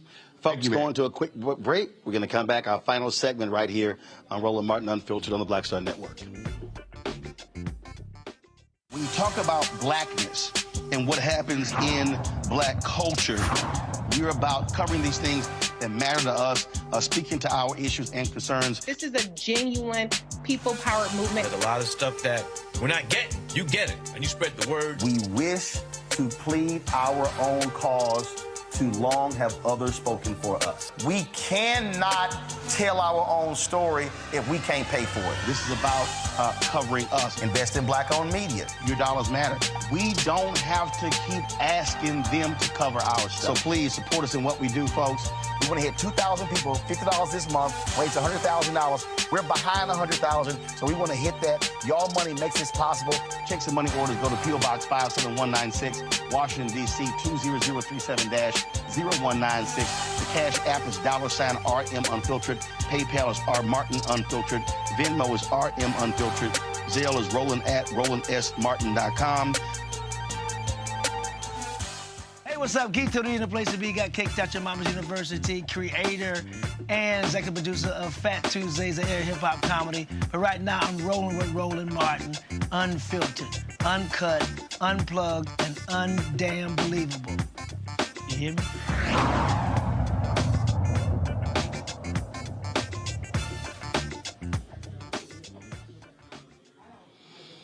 All right, folks. Here's the whole deal. We talk about how people are going to be responding. Let's keep in mind, brothers and sisters, using the power of our vote, we can send this fool home a loser a second time. And see, that's the whole thing right here. See, the reason Donald Trump did this, and I'm going to start with Robert first. The reason Donald Trump needed NABJ to say yes, he's now back in the news. See, for the last almost 10 plus days, he has been a big player in all of this. Even Carter Rove on Fox News said, hey, he's not the top story. So he needed the bump. See, this is where you got to be smart and understand the game. As we say, game, recognize game. And so the Harris campaign, very smart. And I think, and here's the whole deal. What Trump wants, he wants this to dominate the shows tomorrow. Congresswoman Sheila Jackson Lee's funeral tomorrow. Vice President goes dark on Friday, picking her VP. But this is where, if I'm the campaign, Robert, I'm focusing on his attacks on Rachel Scott. And then what I'm doing is I'm going to pull all those clips of when he attacked April Ryan, when he attacked Yamiche Alcindor, when he attacked Abby Phillips, when he attacked Jamel Hill. And what I'm saying is, sisters, this is how that man really feels. And then I'm going to pull how he attacked his former buddy, Omarosa. Then I'm going to pull how he attacked Congresswoman Maxine Waters. Then I'm going to pull how his then Chief of Staff, John Kelly, attacked Congresswoman Frederica Wilson. I'm going to roll all that stuff out. And I'm going to say, that's the contempt that man has for black women and black people. Robert? You see, Roland, this is where I disagree with you on that. Because 95+% of black women will vote for Kamala Harris in the upcoming election. We're going to see turnout numbers for her among black women that we have never seen before in American history. The question becomes, how can you get white women to see the humanity of black women? How can you get white women to see the attacks on Rachel Scott and April Ryan and Yamiche Alcindor and every other black woman that he attacks as attacks on women? Because if you look at those MAGA rallies, they are still about 54% white women who attend those exact same rallies. So the question has to become, and if I'm the Biden or the Harris campaign at this point, I'm taking every white female surrogate that I have, and I'm sending them to flood every news station tomorrow morning. So no matter what morning show you turn to, one show you'll have Jen Psaki on, another you'll have Claire McCaskill, another you'll have, Susan Sarandon, whoever the person needs to be pulling the message to explain that this isn't just how he feels about black women, this is how he feels about women in general. And combine that with J.D. Vance saying that any woman who isn't a broodmare is a childless cat lady. Combine that with Project 2025 and the attacks that they have on federal employees, a majority of whom are women, that they're going to be firing in that 50,000. Take that and combine that with the Supreme Court and their attacks on women's reproductive health, and let these white women nationwide know that this is not just Donald Trump attacking black women. This is an attack on all women in particular, and that if you turn out and you put this back into the White House, we will go back to an era of nasty women and not be able to do your job. And if you look at the attacks and smears that we've seen on social media against Vice President Harris. I posted some on Instagram a couple of days ago and had to take them down because I'm running a open tally on all the attacks that they're making against her. None of them are on policy. None of them are on anything other than her being a black woman and degrading and downgrading her because of that. And I think once you get white women coming on board saying start fleeing the Republican Party because of the way that they're treating Vice President Harris and other black women journalists and other black women in politics, that's when you start seeing these electoral numbers really change and start cascading downhill for them. This is why I think Robert is wrong, Monique. Because here's the deal. He just said she's going to get 95% of black female votes. The percentage is not the issue. It's turnout. The percentage of the vote, that is not the issue. You have to turn out numbers.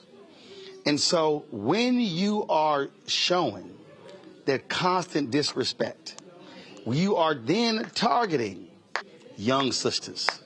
You targeting those 30, 40-year-old, those 50-year-old sisters who worked on the job and had white men disrespect them and talk to them in a crazy manner. That's why you do it. Because here's the piece. And I get your point about the white women, Robert. But Biden's coalition was about 41 and 42% white. The reality is, you need the white women going to talk to the white women. But Obama won because he had higher black and Hispanic numbers, which offset his white numbers.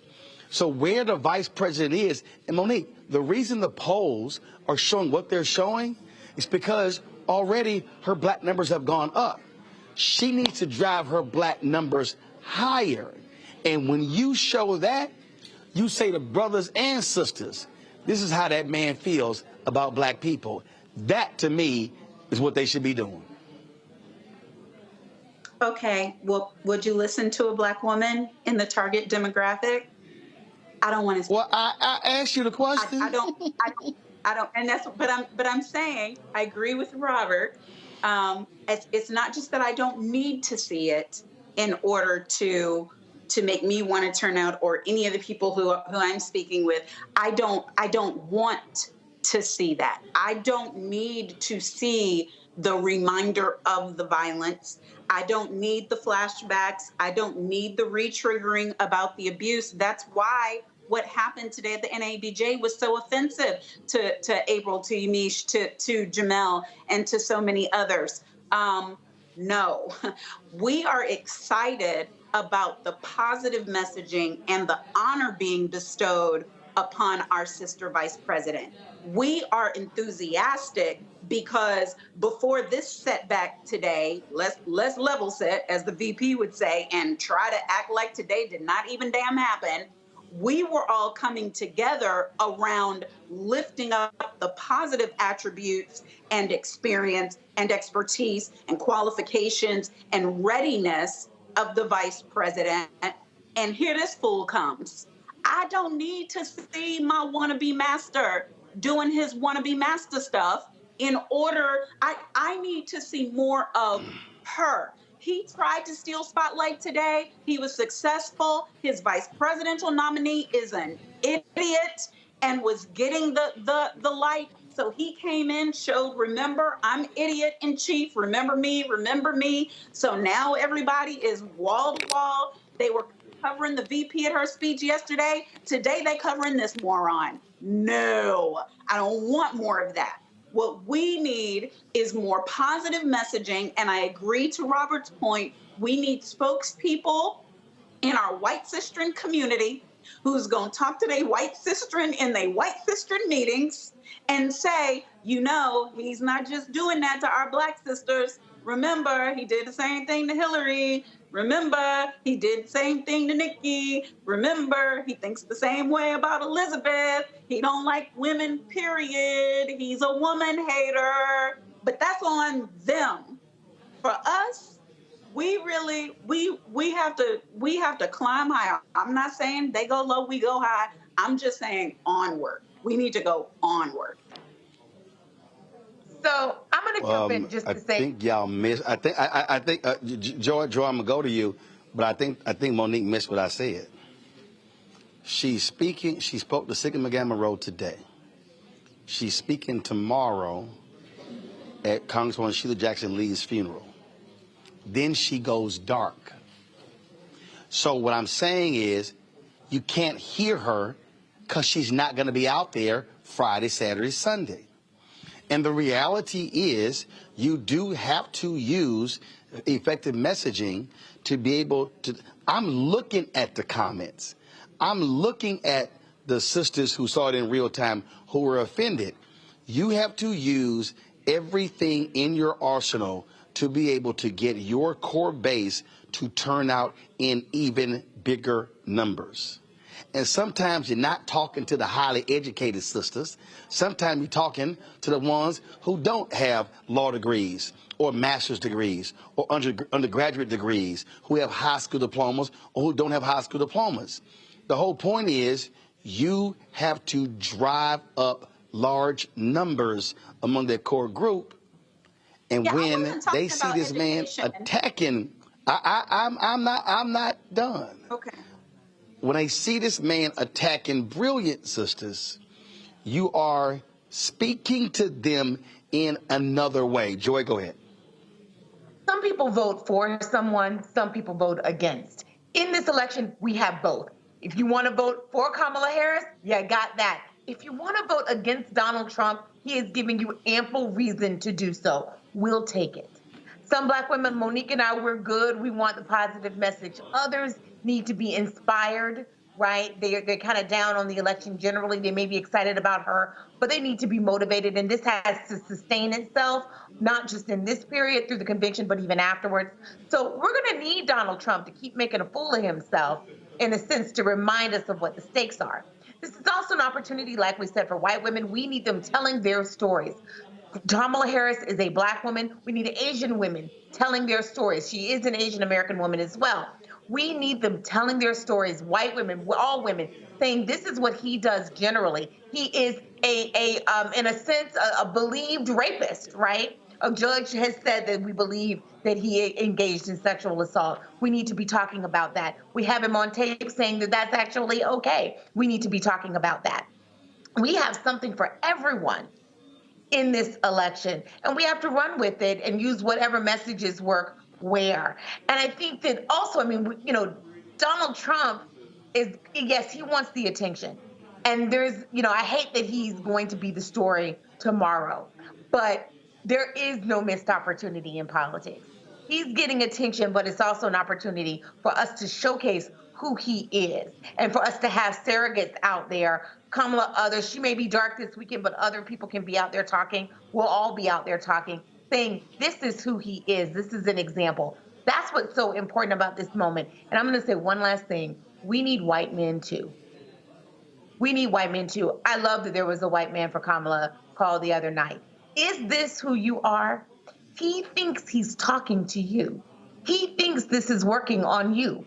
And it may be working on a good number of you, but it is certainly not working on all of you. And so you've got to ask yourself, is this, I mean, this is who he's saying we are. So I vote for him. I vote for the Republican candidate. And this is who he wants to signal to people I am. He is not worth it. Let him go. He should lose again. He is a loser. Don't you be a loser. Folks, that is it. Joy, Monique, Robert, I certainly appreciate it. Folks, we are here in Chicago at NABJ. Happening right now, though, is a community celebration of the life and legacy of Congresswoman Sheila Jackson Lee. I am traveling to Houston tomorrow to attend her funeral. I will not be live on the show. We'll have a guest host because I'm flying back to Chicago for NABJ. But look for my content on social media that I'll be sharing as well.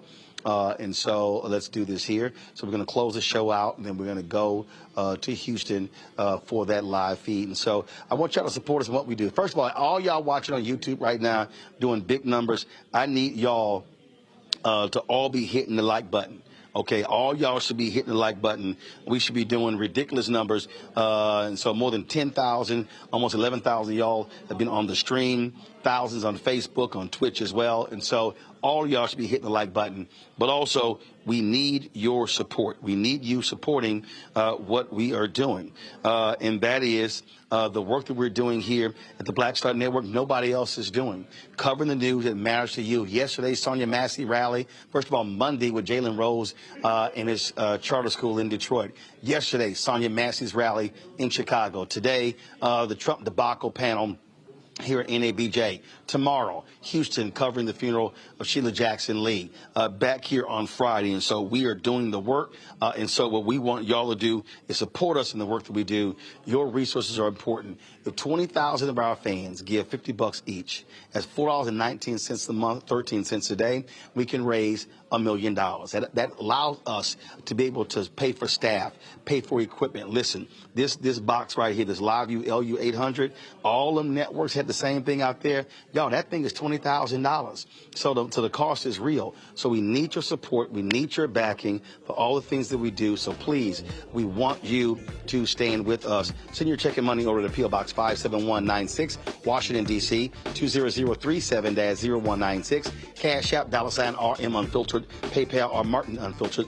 Venmo is RM Unfiltered. Zelle, Roland at RolandSMartin.com. Roland at RolandMartinUnfiltered.com. Then I want y'all to download the Black Star Network app. Apple phone, Android phone, Apple TV, Android TV, Roku, Amazon Fire TV, Xbox One, Samsung Smart TV. Then, of course, I want you to also get a copy of my book, White Fear, How the Browning of America is Making White Folks Lose Their Minds, available bookstores nationwide. So please support us. That's it for today's show. We will now go live to Wheeler Avenue Baptist Church for the community-wide celebration of the life and legacy of Congresswoman Sheila Jackson Lee, who passed away at the age of 74 from pancreatic cancer. We'll see you tomorrow. Of these values, a testament to her unwavering faith and commitment to others. As we remember the Congresswoman today, Let us be grateful for her legacy and the countless lives she touched. Her passion for justice and her dedication to serving others will always inspire us.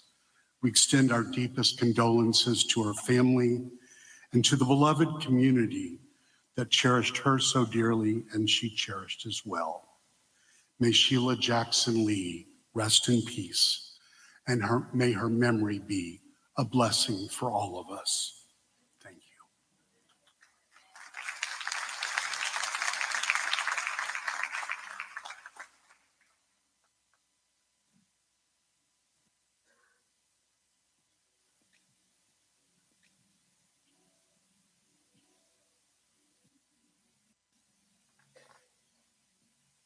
Our scripture reading, let not your heart be troubled. Ye believe in God, believe also in me. In my Father's house are many mansions. If it were not so, I would have told you. I go to prepare a place for you. And if I go and prepare a place for you, I'll come again and receive you unto myself, that where I am, there ye may be also.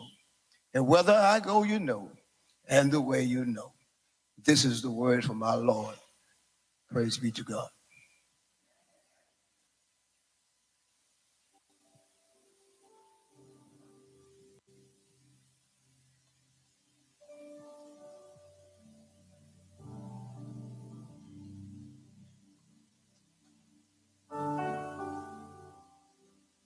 Praise the Lord.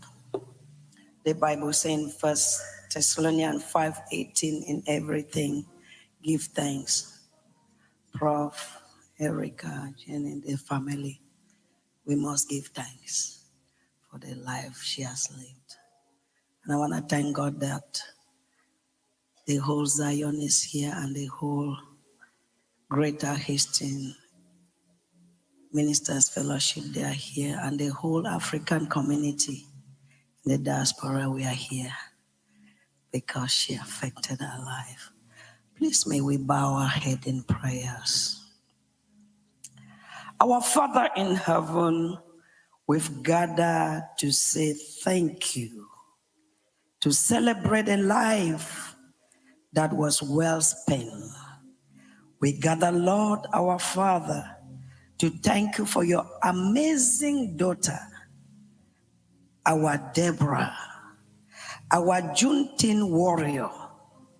We give thee thanks for this wise, wealthy woman, a mother in Houston, a mother in Texas, a mother of the United States of America and this generation. We thank you for the legacy she has left behind for us to emulate. We give thee thanks for the voice that she was to the voiceless. We give thee thanks for this trailblazer, an instrument of hope to the hopeless, a mother to the motherless, an instrument of inspiration to multitudes, encouragement to the discouraged, the strength of the weak,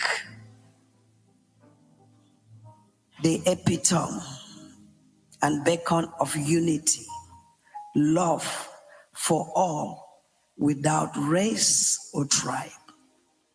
A lover that will step into our battles and fight as if it is her own. A mother indeed in her class. A champion, an unstoppable winner in everything.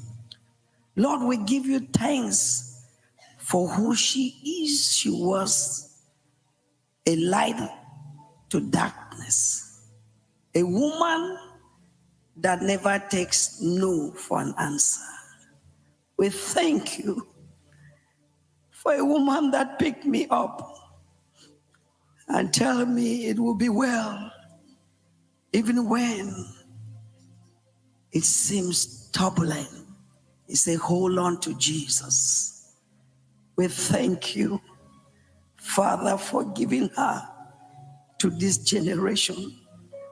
Lord, we thank you for the husband and the children that share her with us. We thank you for the love and the grace in which she carried everything. A woman that has no limit, that goes extra length for those who had no voice. Thank you for a life well spent. We give you praise, we give glory, for only you alone deserve the glory. We are grateful. Thank you, Lord, and thank you again. In Jesus' name we pray. Amen.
Jesus, on the scarlet sea.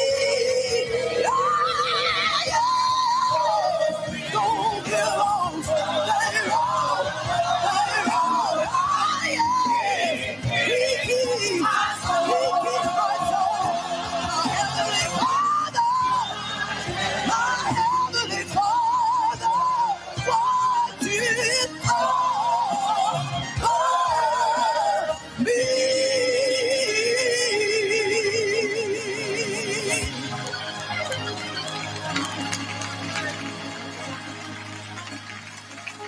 Well, to God be the glory. So many distinguished guests have made their way to the city of Houston, and on this night at Wheeler Avenue, we are honored by your presence. This family, likewise, is honored by your presence, undoubtedly. We have before us a listing of varying representatives who comprise a comprehensive listing of the innumerable communities that the Congresswoman impacted. These names will be read, and I will invite them all to come and stand here in this pulpit, and they will thereafter give their presentations as they're listed.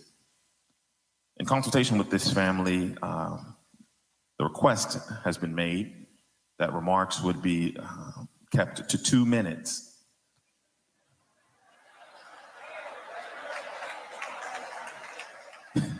You laugh. For those who need assistance, there is a clock ahead of you. When it turns red, that's a good indication that it's time to wrap up your remarks. We have no shortage of remarks to hear this night, and so we pray that you would honor that request. We know that 2 minutes is not sufficient to speak to the breadth of the impact that the Congresswoman has made on any of us, but we thank you for attempting to honor that request. We'll now hear from the local community leaders. Brother Harry Johnson, chair of the Martin Luther King Memorial,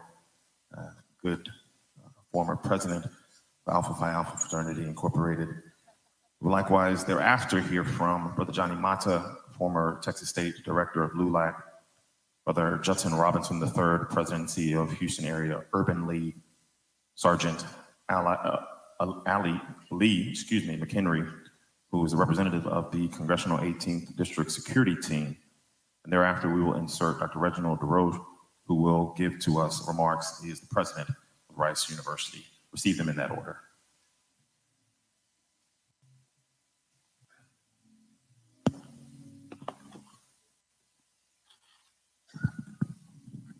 Good evening. To the family of Sheila Jackson Lee, thank you for allowing me this time to talk about my relationship with your wife, with your mother, with your grandmother. I'm humbled and honored to be speaking here this evening on behalf of the Dr. Martin Luther King Memorial in Washington, D.C. There would be no memorial in Washington, D.C., but for the members of Alpha Phi Alpha fraternity coming up with the idea. So I'd ask all men of Alpha Phi Alpha present tonight, please stand.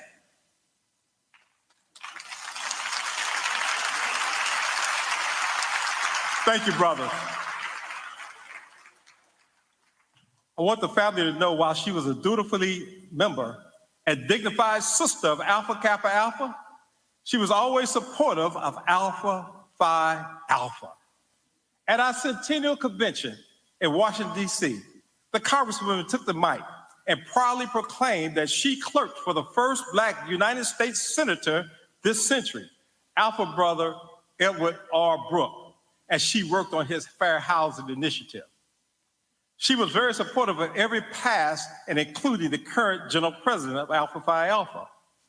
I had the honor, when I was a president, to give her the Alpha Award of Honor, the highest honor Alpha Phi Alpha could give a non-member. However, I can tell you this, that the past general presidents when we would talk, say, where is brother Sheila Jackson Lee? We know she is somewhere in the house.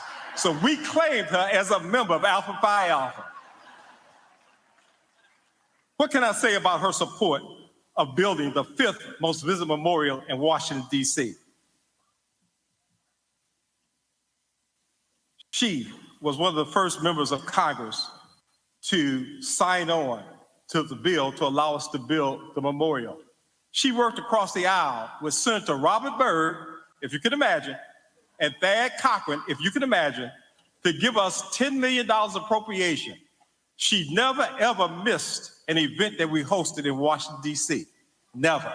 In fact, sometimes when she was late, she called my son, Nick, and she said, "Where is your dad?" And he said, he's on a plane. She told him, "Tell him to get an iPhone, an Apple phone, because he evidently got one of them Google phones, and I can't text him. I want to text him and tell him I'm running late." A few years ago, Congressman Maxine Waters was all over the social media with, "I reclaim my time." Well, if Maxine can reclaim her time, in my opinion, Sheila Jackson Lee was the time.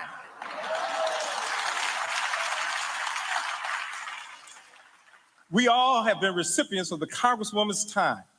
How many of you have ever received a call from her in the wee hours of the morning? I'm not talking about 7 a.m. I'm talking about 1 or 2 o'clock in the morning.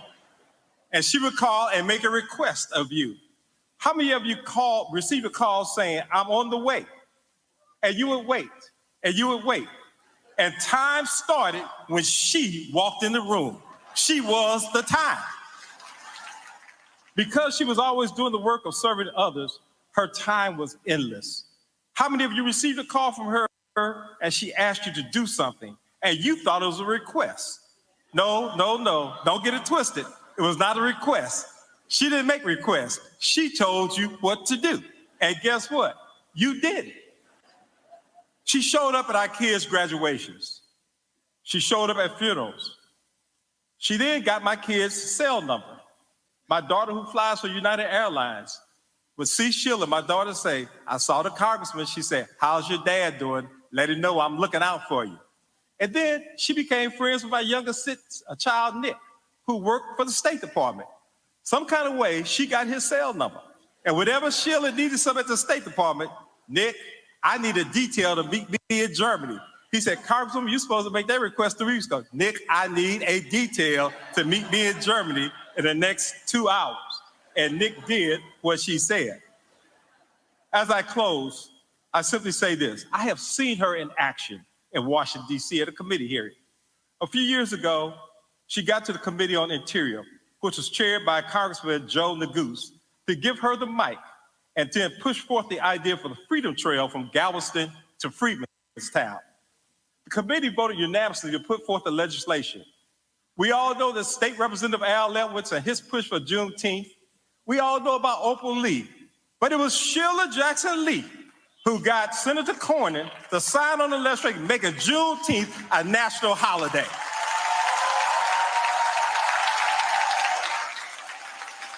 Sheila Jackson Lee was the time. There is no question. She was the time. I have text after text. I just read one earlier where she said, "I was with your son at the State Department, and I told Secretary Blinken, Dick Johnson is a great man. I hope that he becomes Secretary of State." Elwin, I have no power. Erica, Jason, I have no power. But if I did, Sylvester Turner, I would recommend that the Gulf Freeway from Galveston to downtown Houston be renamed the Honorable Sheila Jackson Lee Memorial Parkway.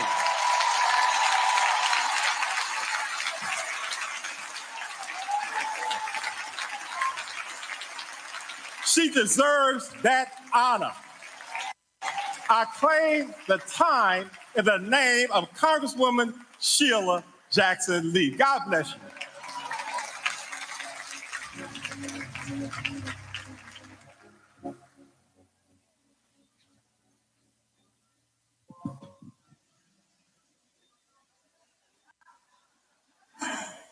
Standing before you today, saddened like all of us, because we have lost a golden voice for justice. That is the Honorable Sheila Jackson Lee. While some politicians are down on immigrants, she was there defending them. While people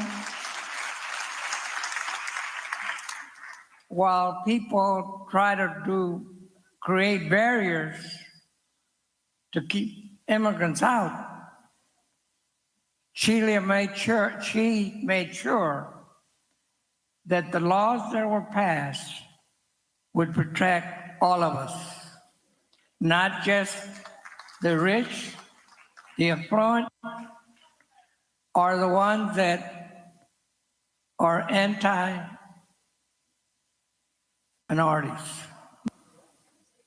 She was a champion for civil rights. But let me tell you,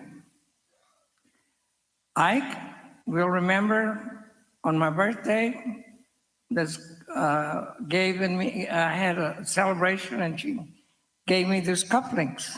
So I wore them here today, not only on her honor, but in the honor that I was asked to speak at this ceremony. I would like to think about the past, but I look at what she would be telling us for the future. You know, we are in some real tough situations in the world and locally and in this nation. I don't have to tell you the problems, you know it better than I do. But if she was to tell us, if you want to remember me, continue voter registration,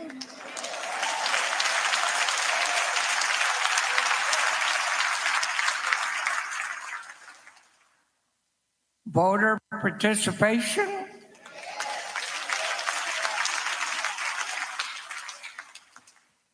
and get others to do the same. She would also tell us that whether it's the business community, the corporate world, or politicians that are trying to turn the clock back to the old days, that our purchasing power, we have more purchasing power today, and to use it for those that are going to take care of us.